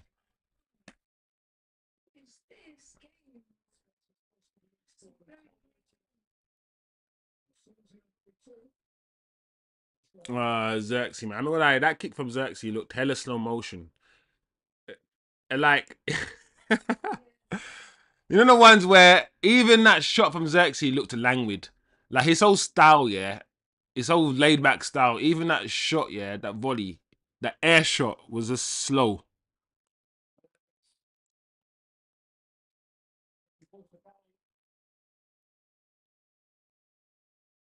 Anyway, yeah, the one thing that about Zirkzee, he is press resistant. He does have good ball control. Like on a technical level, on a technical level, let's keep it 100. Let's be honest. Joshua Zirkzee is one of the more technical or technically gifted footballers at the football club. And the fact that he doesn't play enough games for me is very frustrating. Come on, guys, come on, get your Unlucky guys.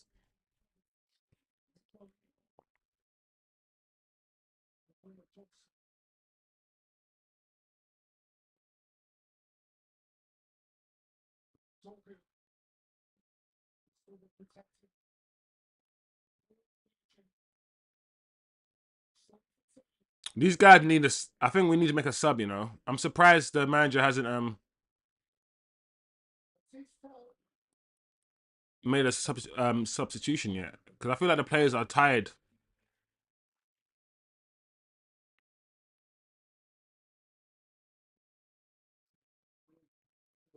I like that from Zirkzee. That little nutmeg around the corner. See, every minute, yeah, every little second, I see something from Zirkzee to make me feel like. Imagine if we played cohesive football like Arsenal do, or Man. You know when we just Arsenal are at a stage in their development where they've had Arteta for 5 years, so everyone knows their job, everyone knows what they're doing, and it's just fluid.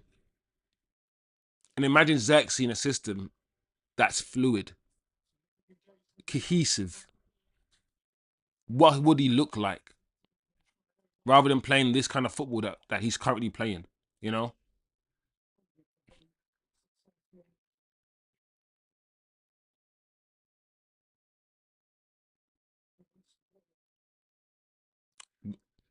Casemiro has to do better than that, man, in that position. Because there's no like Casemiro surely knows the players on him. He surely can feel it. He has to have the awareness to know, yeah, that there's a man on, and therefore you either need to be quick with what you're doing or just shield the ball better.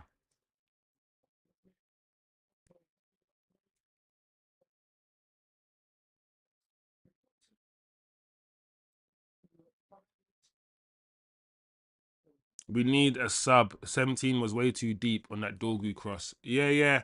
That's what I'm saying, man. This manager is watching this whole. Have we even made a sub? Have we even made a sub?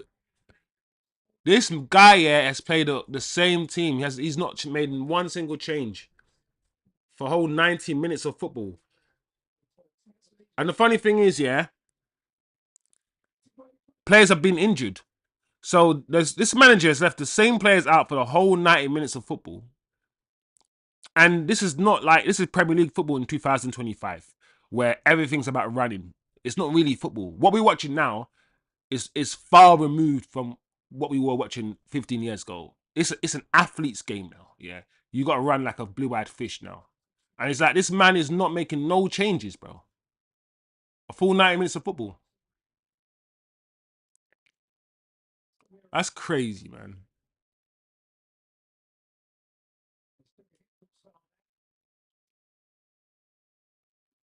Zirkzee needs to pass the ball backwards, bro.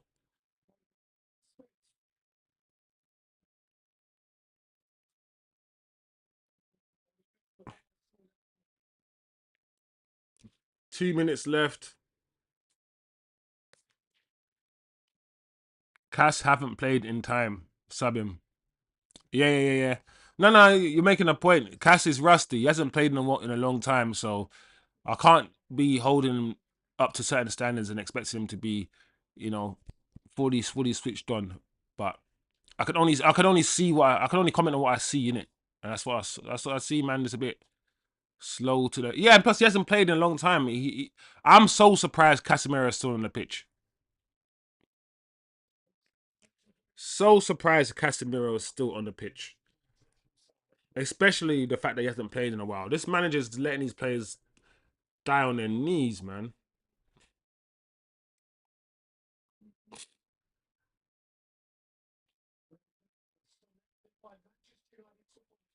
You got all these kids all the way down here and you haven't played them.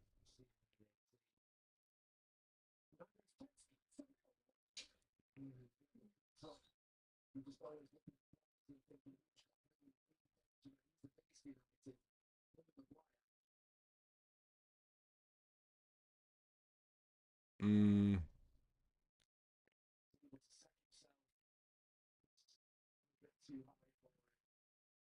This manager's made no changes yet to anything. Mazraoui, yeah, is getting moved to, bruv.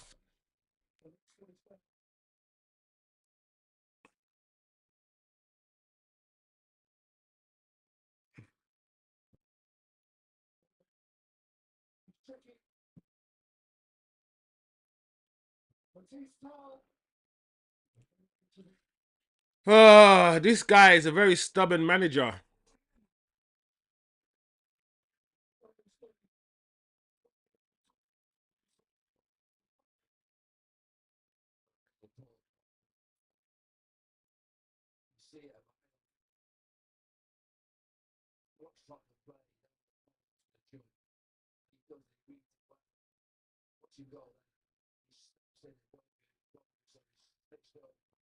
This is dead, man.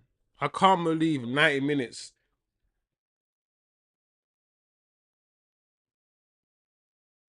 90 minutes, man.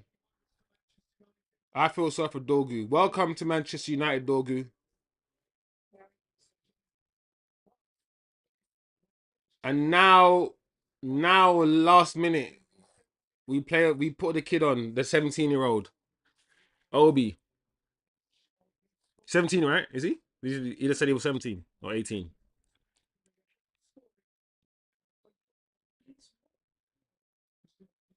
He plays for Norway.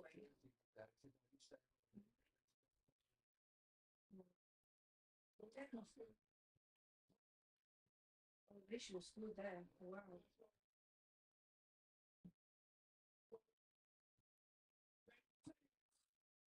The game's done now, any guys. I'm done. This game has Maguire 94th equalizer on it. This game's got nothing. I'm not gonna lie, yeah. This is one of those defeats, yeah, but I'm actually vexed.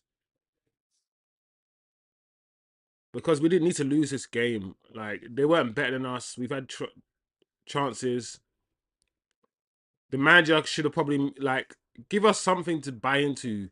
Like, like, put on this kid before, man. Why you got to take so long to put the kid on? That's it, Zirkzee. Yeah. Oh, Zirkzee. Don't stop. Zirkzee, for my problem with Zirkzee, yeah. Oh my lord, Dallo.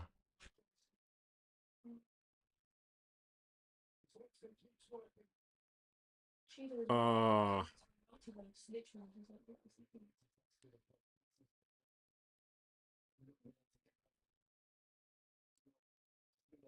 This manager, yeah, has made no attempt, yeah, to try to change the game in 19 minutes.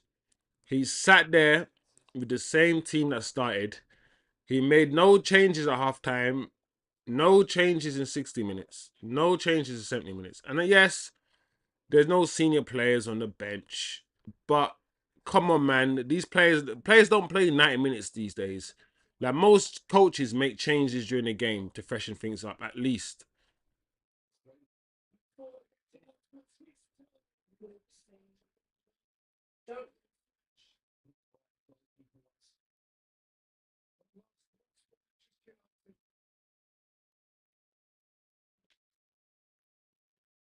This is crap, man.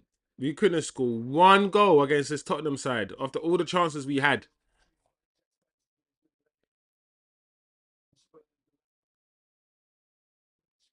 Spence got the man of the match, bro. I ain't gonna lie, yeah. Spence on that side, yeah, made Mazraoui's day very, very long.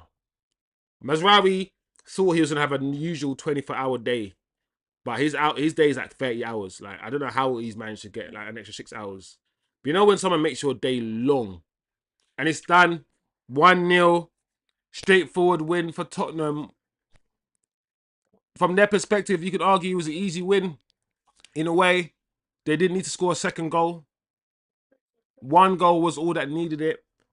We, Man United, have had our chances in this game to score. We did not eat our dinner. We got given our food and we dashed the plate away. I don't know what was on it, but we didn't like it. We couldn't eat our dinner. We couldn't. So, part of this result is on the players. Part of it is on the players not finishing their food. Part of it is on the manager in his selection, but not too much. Because at the end of the day, I did say this. With what the manager has available, this is probably one of the best lineups he could pick. Given no Ahmad, given no Kobe, and so on and so forth. So Antony obviously is gone off a loan as well, and Rashford is now on loan. So all of these circumstances, this is probably the best team he could play. We did not play well today. We're gonna get into it in my match reaction, but my initial reaction today is we allowed Tottenham to beat us. Tottenham did not need to play well today to beat us. They just did what they normally did. They play like Tottenham. They gave you chances. They gave us chances. A better team with a better player than Garnacho. Garnacho had 2 opportunities to score today. One in the first half and one in the second half. Very, very good opportunities. And he missed both of them. Zirkzee is the only one that really played well in our front three. And also, what we need to understand is that Zirkzee is the only one that played well in our front three. He's probably the best player, the best footballer. Okay, let's say footballer in the front three, and he's played the least. The manager fancies him the least. It's concerning. I'm concerned about this manager's profile of players, identification of profiles, identification of what is needed to win the match, the identification of what he thinks is needed for us to win the Premier League. Is it more pace? Is it more power? Is it more technical players? What does he believe? What does our manager think is needed in the midfield to take us to the next level? Is it a ball playing midfielder? What does he want? I need to understand this manager a bit more, because until now, I ain't really been criticizing him because of, the circumstances. Because of the circumstances. But as I begin to understand the circumstances better, I'm beginning to know that, you know what? This manager is not doing what people want him to do. He's not doing what we expect him to do. And while we must give him time, it doesn't mean we can't critique, what we're seeing from the manager. This manager, and we all came together. The reason why we have this channel is so we can all watch the game. And yes, we all watch the game differently and we take different things from the game, but we could all see certain things. And we all saw today that this manager played a whole team for 90 minutes. You can say injuries, but come on, guys, come on. So it is what it is. Anyway, before I record my match reaction, let me quickly. And said, thanks for saving my job, mate. Yeah, we literally saved Andrew's job, and I'm pretty sure after this, Tottenham are probably going to be ahead of us, and we're going to be like 14th or 15th or something now. It is what it is, man. It's a weird game. Osman, United simultaneously controlled big spells and created the better chances, and also can't string one pass together by the end. But Oz, this is what I'm saying. You be watching United games as well. I know we're going through a transition with this manager, and we're gonna see certain things we don't like, and all of these things. But watching Man United, man, we're 15th now. We're 15th, and we are so lucky, yeah. We are so lucky. There are 3 worse teams in the league than us. Because remember back in the day, 40 points was safe, yeah. 40 points was the benchmark. You got 40 points, it means you're safe. You weren't going to get relegated. Let me tell you guys this. We have 29 points right now, and I do not believe we will end up on 40 points. So, we, Manchester United, will probably end the season with less than 40 points, yeah? Which is usually the safe limit. So, we are lucky there are 3 worse teams than us, because the point tally that we have right now, I reckon, might have been good enough to get us relegated in other seasons. I don't know for sure. But I just reckon. Anyway, match reaction, guys. Match reaction. Let me just quickly do it. Tottenham have beaten Man United 1-0, and I'm pissed off. So pissed off about it, because we did not need to lose that game. The chances that we created in this game was enough to make us win the game 3-4-1. Maybe 4-2. Garnacho. 2 chances, and nobody's going to talk about the fact that Garnacho's chances and Garnacho's misses is the reason why we lost the game. If that was Zirkzee missing those chances, or anyone else missing the chances that Garnacho missed today, people online will be talking about how we lost because certain people can't finish. But because it's Garnacho, the world is going to be quiet. A moment of silence for this guy. He was shocking today. Like, the amount of times I saw Dogu provide an overlap on the left, and this guy refused to use him. And cut in constantly. Most people who've seen the 3-5-2 formation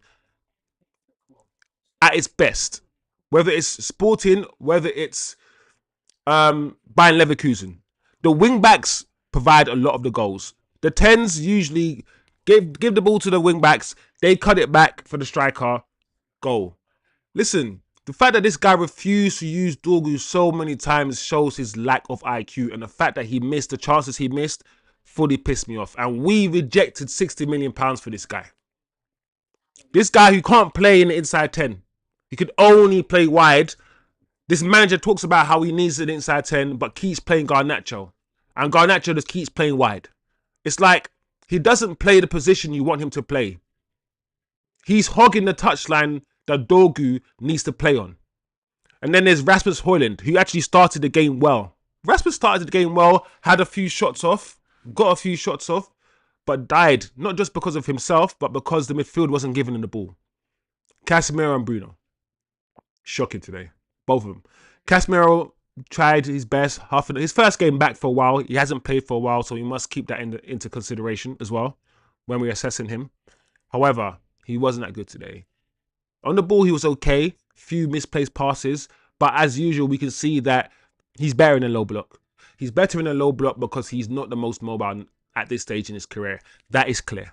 Bruno gave the ball away way too much. So many times I saw the guy spam the ball and hoof the ball and blast the ball right in front of a player that's literally standing a yard from him. This guy is, I say it again, he is a Tourette's footballer. And I'm not even trying to take the mickey out of people in Tourette's. I'm using it as a metaphor.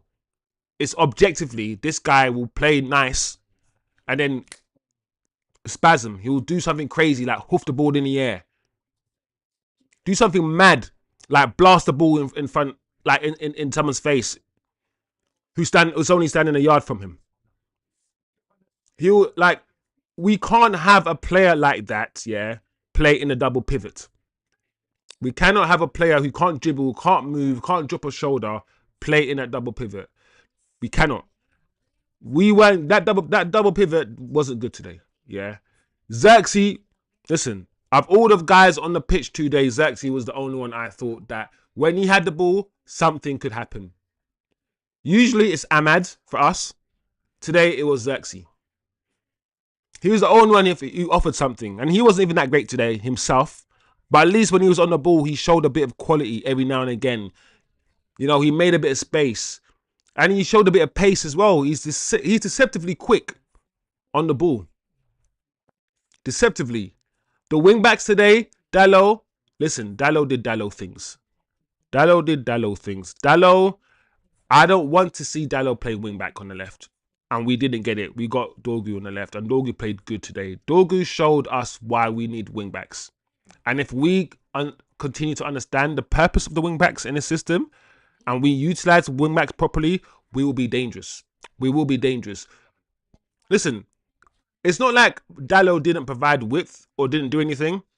It's just that when he has the chance to do something, it's usually underwhelming. And I need my wing backs now to be able to beat a man. Dalot can't beat a man. Dorgu can. Dalot is not the greatest dribbler. Dorgu can dribble. So what's actually demanded of you in the wing back position, as we know, is different than the fullback position. There's two different roles. And I know that Dalot is a good fullback. He's not a good wing back. And even on the right, and I think Dalot should only play on the right because he's right-footed. But even on the right, yeah, he doesn't offer enough for me. Mazraoui, I'm not going to lie, yeah.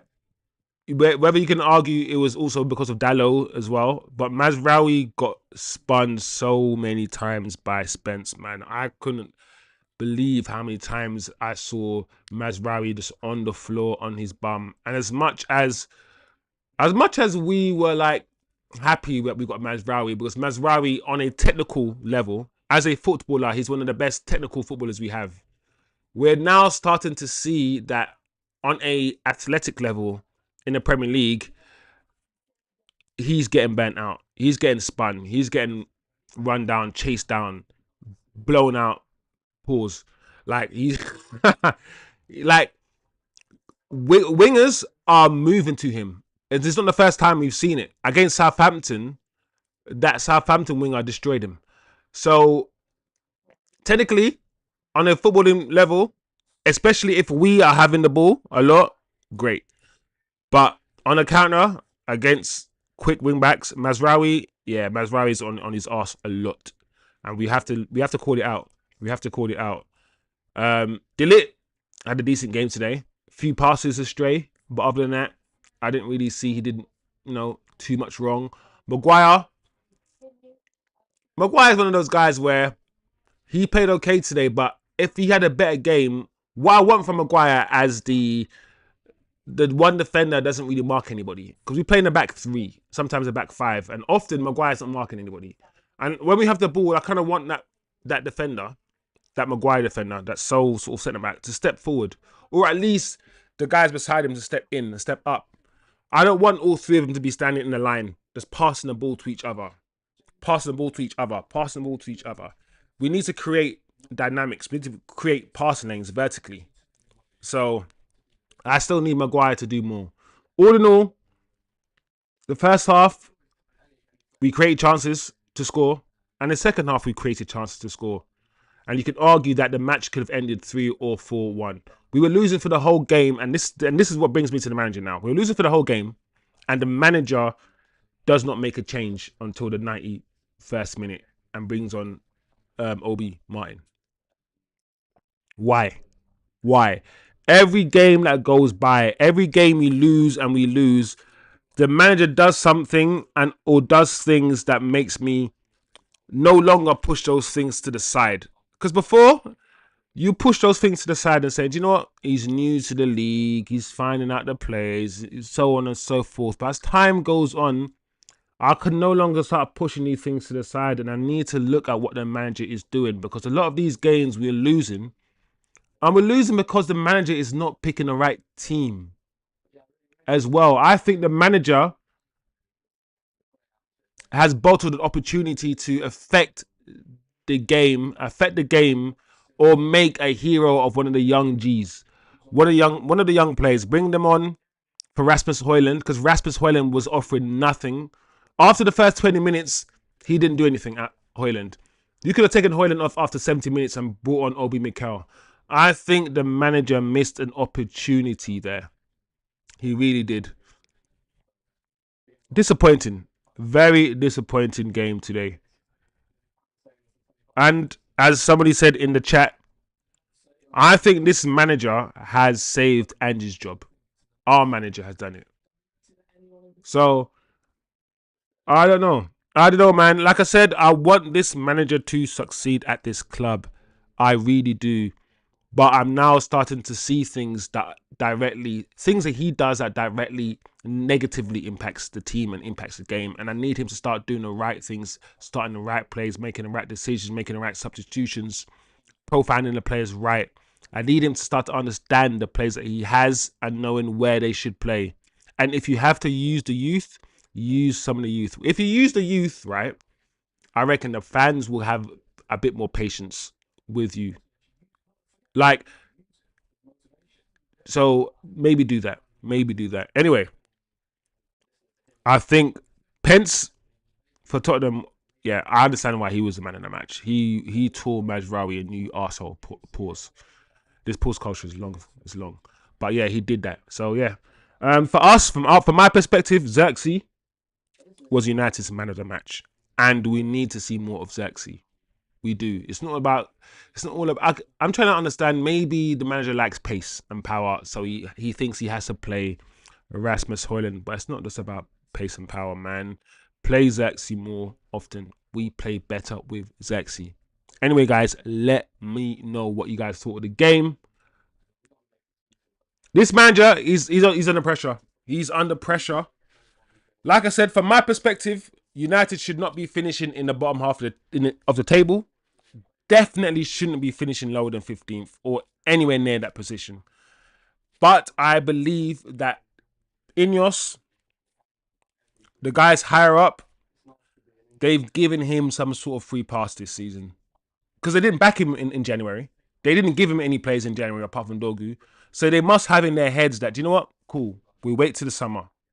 The point is, or the thing is, the fans are going to remember this season. And this season, he's been the manager for about 75% of the season. And the players are going to remember this. This is muscle memory and just memory. So you can't just go, new season, let's start playing well. Like, this will bleed into next season. It will. Just like Liverpool's great end to last season bled into the great start of this season. It bleeds in. It's not a click of a finger thing. So it is what it is. I think the manager. I see a lot of people who want the manager out. I don't think he's going anywhere, but I think he's under pressure now. He's under pressure now. Anyway, that's my match reaction, guys. Let me know who you guys thought of the man, who was the man of the match. Comment below as usual, and I'll see you guys next time. On kind of see quickly before I go. On Garnacho, bad on missing the chances, sure, but players miss chances. I am more annoyed at his lack of IQ and inability to secure the ball as an outlet. Yeah, I'm annoyed at everything. I'm annoyed at his lack of IQ. It's an inability to secure the ball. It's inability. Well, he is an outlet in a way, and also his lack of consistency in his finishing, because he's clearly leaning back and all of those finishes and just blasting it over, and it's like those finishes are not hard. They weren't hard finishes. We've seen him do harder. We've seen him score harder goals than that. So it's like, nah, man. I just can't. In games like this, man, you need Garnacho to be finishing them. But you could argue he's getting in the positions in the first place. I always go try look at the positives. He's getting in the positions in the first place to be a threat. He's just missing the end product that's needed. So Rasmus looked okay because we were set up deep to start, so he had space to run. Yeah, yeah, I hear you. That's also a fair point. Because we were so deep and Tottenham played so high in our half, a lot of our football was literally playing long to Rasmus Hojlund. But we've done that many times. We played long to Rasmus Hojlund many, many times in many, many games, and he's not been able to hold the ball up at all. And at least I felt like in the first 20 minutes, he was doing that. I felt like once or twice we played it into him, into the channels, and he held it up and he brought others into play. And I was like, okay, cool. This is a different Rasmus. This is better. But then after a while, we just stopped doing it. So it's a combination, I reckon, of we stopped finding him. We stopped doing it. Like Bruno and Casemiro weren't really doing it. And also, he's Rasmus. So he's just not good at doing that. He's just not. Um, but yeah, I don't know what the manager wants to do, because it's clear to all of us that the manager is persisting with Rasmus Hojlund. That sort of player who can run and stretch the teams and whatnot, he'd rather have that. And it's a shame because I like Zirkzee, but when I watch Zirkzee, I'm almost like I like Zirkzee, but I'm not going to be naive and say I can't see why the manager doesn't like Zirkzee, because I can see why like at the end of the day, you want to score goals. You want to score goals. You've got a player who is arguably the best footballer, arguably, that's the best footballer, but he's not a goal threat at all, really, right? So it's like, what do you do? Because you either play him up front and provide a goal threat elsewhere, or you play him elsewhere and provide a goal threat up front. So it's like, I get it. Personally, I'm just basically explaining what the manager's dilemma is. I'm not the manager. I'll just play Zirkzee. I'll be like, listen, if Zirkzee ain't gonna be running that way loads of times, yeah, running towards the opposition goal loads of times, I'm gonna make sure I have players, yeah, around him that do. Simple as that. So I would play Zirkzee, but I get, because I always got to sit here, yeah, and I always got to be like, why isn't the manager playing Zirkzee? There has to be a reason. We are seeing a man who's better than Rasmus Hojlund, but he's not playing. So I have to do the work here, do the mental work here, and try to put myself in. And even if I don't like the reason that I come up with, I gotta be like, it has to be that. But then when he played Kobe in the 10, then I was like, hold a second. So he plays Kobe. I mean, when he played Kobe up front, I was like, so he played Kobe Manu up front. So it's nothing to do with the profile then, because Zirkzee is a better false nine than Kobe is, and he played Kobe in a. It's just confusing with this manager, bro. Like, I don't know. Running at goal, 17 does get in position, but back to goal, a horror show. Yeah, that's the thing. Thing about 17, yeah, I see why Chelsea wants 17. Yeah, because 17, yeah, is direct. Well, they say he is kind of direct. He doesn't beat his man though. He never beats his man, but he's direct enough, yeah, to cause issues. Whereas someone like Sancho and other players will just pass the ball back and keep possession. Garnacho might not. So Garnacho for me is perfect for 10 minutes. You don't play him for 90 minutes because he's not going to help you keep the ball. He's going to, you know what I'm saying? But he's good for the last 15 minutes of a game. So I kind of see why Chelsea want him, because he's direct, but his end product isn't there yet, man. And like you said, playing with his back to goal, it's a whole different. First of all, yeah, people need to understand, yeah, looking at your teammates this way, yeah, and looking at your own goalkeeper, it's a whole. I want people to understand it's a whole new thing. Like playing, looking towards the opposition goalkeeper is how everybody wants to play, right? You want to play towards the goal you're scoring, but playing in number 10 where you have to look the other way, it's not easy, and you got someone behind you, so the distance between yourself, yeah, and the ball. Then you got to keep the ball between. You got to keep the ball between the man, yeah, yourself and the man. Then you got to understand where your teammates are going, because it's not about playing the ball where they are. Your teammates are coming towards you, so you got to play the ball, yeah, not to where they are, because they're gonna move towards you, and you're gonna play the ball past them, behind them. You got to lay it off so they run onto the ball. So the weighting of passing has to be better. Your control has to be good. You can't just. Sometimes you can put your foot over the ball. Sometimes you can use the outside of your foot to keep it. Like Saka. Saka's really good at keeping the man, yeah, away from the ball. Saka's really good at it. And some players are good at it, at shielding it. Some players are not. You got to be good at shielding the ball when you're playing in a 10. And in a 10, you got to be able to go both ways. If a man's coming behind you, yeah, and the man's coming behind you, and you kind of feel like he's more on your right hand side, drop a shoulder and move to your left. You know he's here, and you know there's space here. Let it roll. Roll off your left foot. Drop your shoulder, turn to your left. Get into that space like Jesse Lingard would do. Like Garnacho's not doing any of these things. Like look at the way that Cunha today, yeah, when Liverpool played Wolves, yeah, and I was watching him. I was just watching Cunha. Look at the way he plays in 10. He was in a 10. He was out wide. He was up front, and he was in midfield. If you are a 10, yeah, it means you should be the best footballer on the pitch. Because number 10s, yeah, are our Messis, our Neymars, our Ronaldinhos. Your number 10, yeah, is your baller. The guy who can dribble, the guy who can shoot, the guy who can flip and pass, the guy who can do everything. That's your number 10.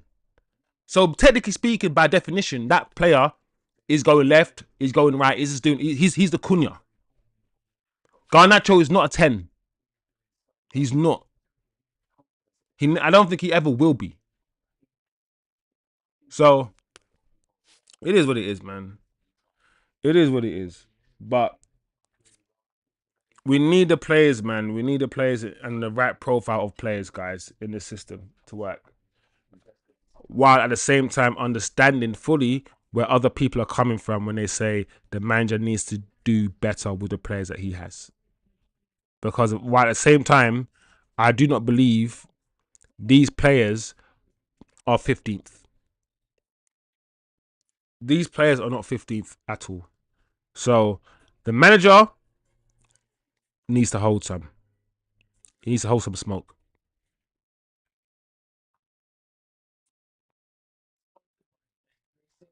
Anyway.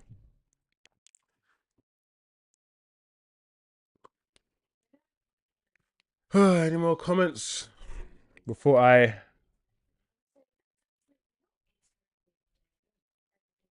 This game, man.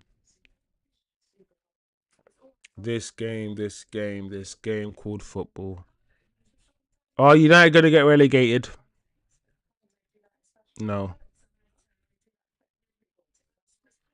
It's a game that we didn't have to lose. I mean, what a weird thing to say. Didn't have to lose. No game we have to lose, but it's a game that I don't think we should have lost. It was a must-win game for me, and we lost it. So if I think it's a must-win and we lost it, what does it mean? I think given the context of everything that went down, and after watching the game, while we didn't have a high amount of possession, we still created a high amount of good quality chances. So even though I said it's a must-win game, based on the fact that we should have won and we created chances, I'm not as angry as I could be about it. That's all I will say. Anyway, guys, thanks for joining. I would say it's been a pleasure, but I mean it has been a pleasure. But the game, once again, man, like I don't know, man. I can't defend United anymore. I can't defend United. All I can say is I hope the watch along is entertaining, it's fruitful, and the conversations are flowing, man. Because other than that, this United team,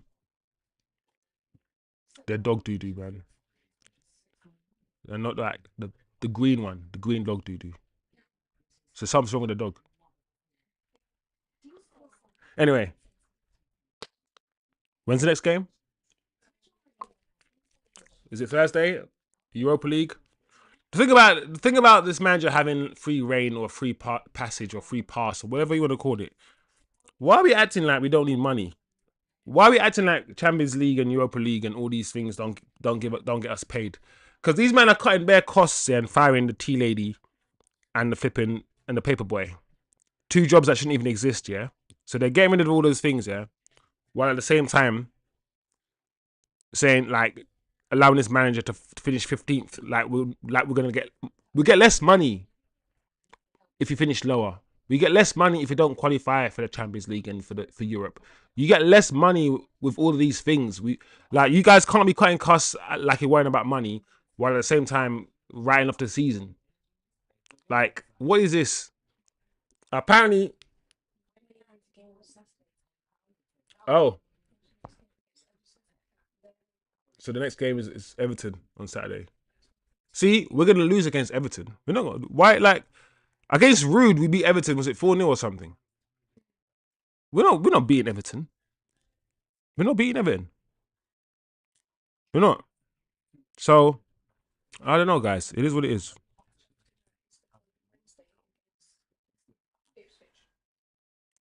So we're not playing no Europa League games in February. Very interesting. Very, very interesting. People. People. Man United are so crap.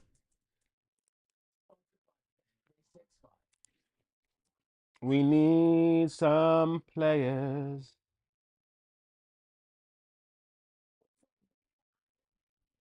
And Ange Postecoglou.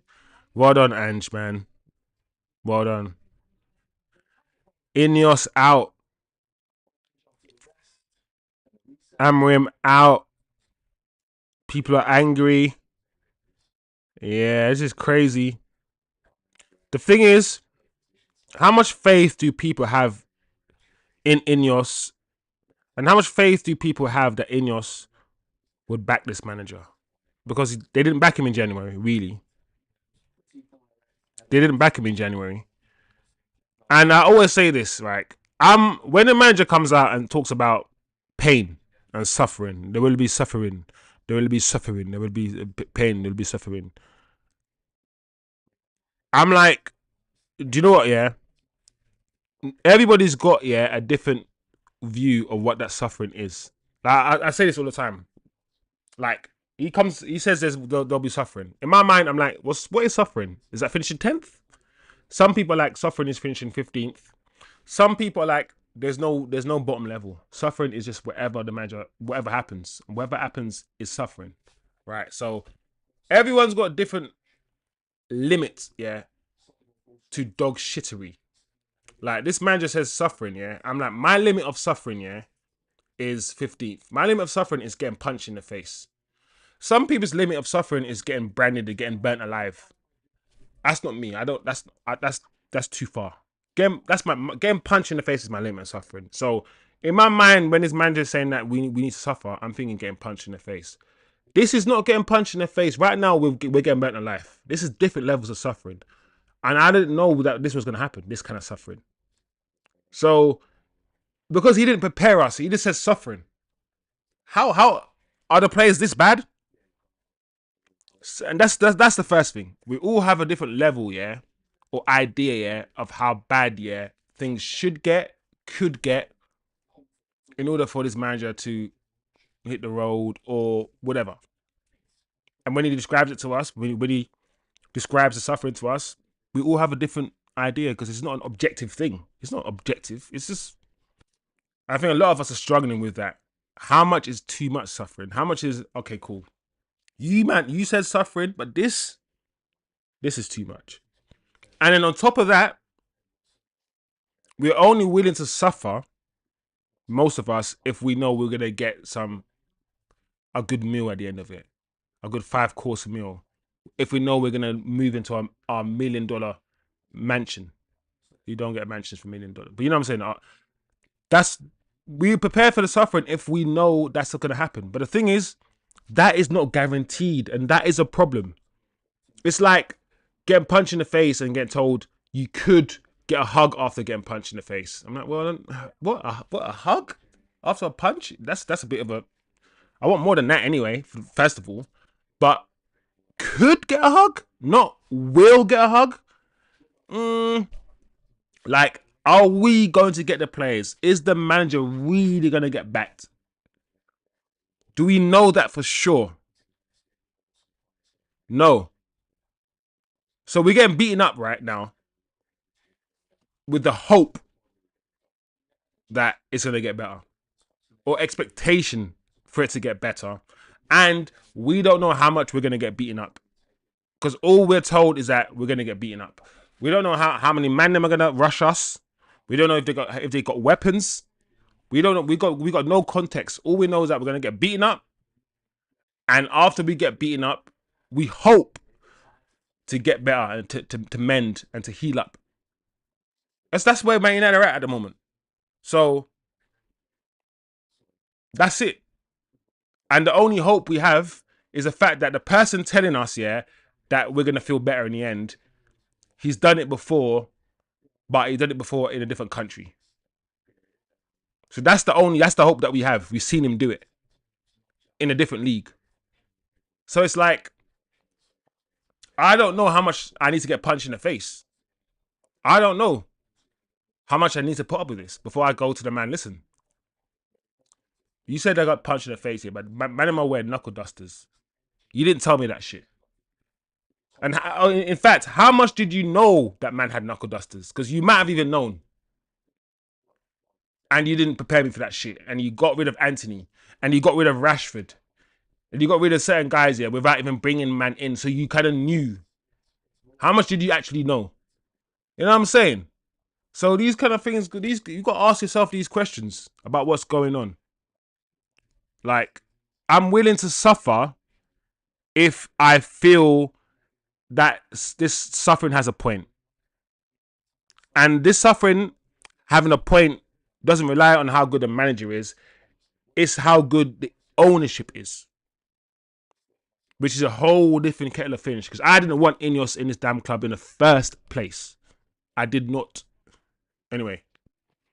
Kind of see, big up yourself. In context of the last few games, the performance wasn't that bad, bar some mistakes and not taking chances. I also thought he could have changed the shape and roll the dice with kids late on. Yep, I agree with that one. There is suffering because you broke your leg. It's another thing to not apply the right treatment. Sometimes this... There you go. There you go. Sometimes man is trying to tell you to put a plaster on when you need an operation. A plaster ain't gonna mend my broken leg, bro. I need it to be put back into place and a cast on it. Like, identify what is needed properly. So kind of C has a point. Spot on. I agree 100% anyway with what man is saying. Like, if Rude could look better than this, that means the players, though many, aren't that bad. yeah, it's the players aren't that bad. He's not getting the most out of the players he has because he's not playing the better players. He's also not playing the players in their strongest position.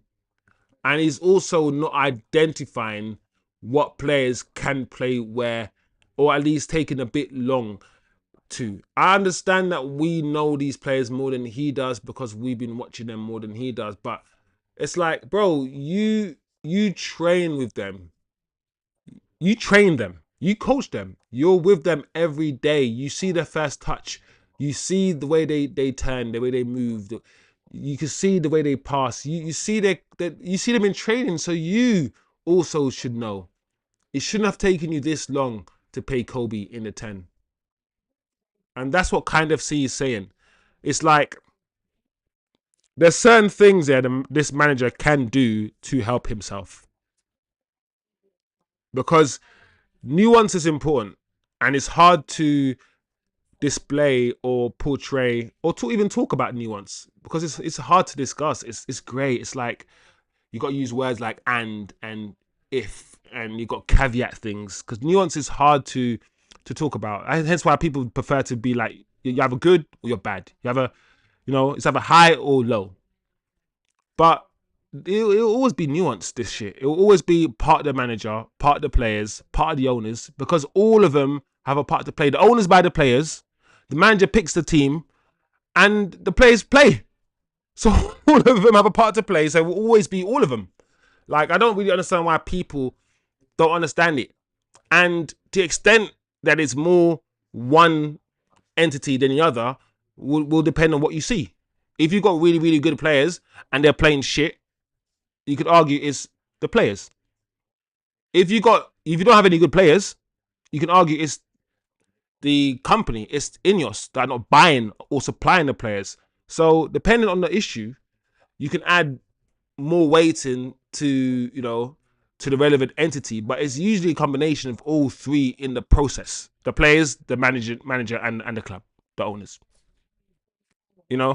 So it is what it is, man. Like I think if Rude had this team playing in the mid block 4-3-3 mid block, we wouldn't be 15th because that suits most of the players. The thing is, coming in, changing the system, playing a system that most of the players can't play, asking certain things of certain players that they can't do, and forgetting that other players can do it, like asking Mazraoui to play wing back when Antony can play wing back, for instance. And whenever Antony plays with Ahmad, he plays well. We score goals, but you'd rather still force Mazraoui to play the wing back role. Stuff like that. Cut that crap out. Cut it out. I mean, you can't do that anymore anyway because Antony has been sold. He's on loan now. But stuff like that he needs to cut out. He really does. But anyway, it is what it is. It's 7 o'clock. It's been lovely, guys, and I guess I'll see you guys Saturday against Everton. 12th. Oh, okay. Anyway, guys, smash the like, share the video, and I'll see you guys next time, man. It's not gonna get any easier. It's not. But all I have left is hope. This manager has not shown me anything now. He hasn't really shown me enough. It's like I've seen now more negatives than I've seen positives. Before, the positives outweighed the negatives. But now, as time is going, time keeps, passing, I'm seeing more negatives from this manager than positives. So, I don't know, guys. I don't know.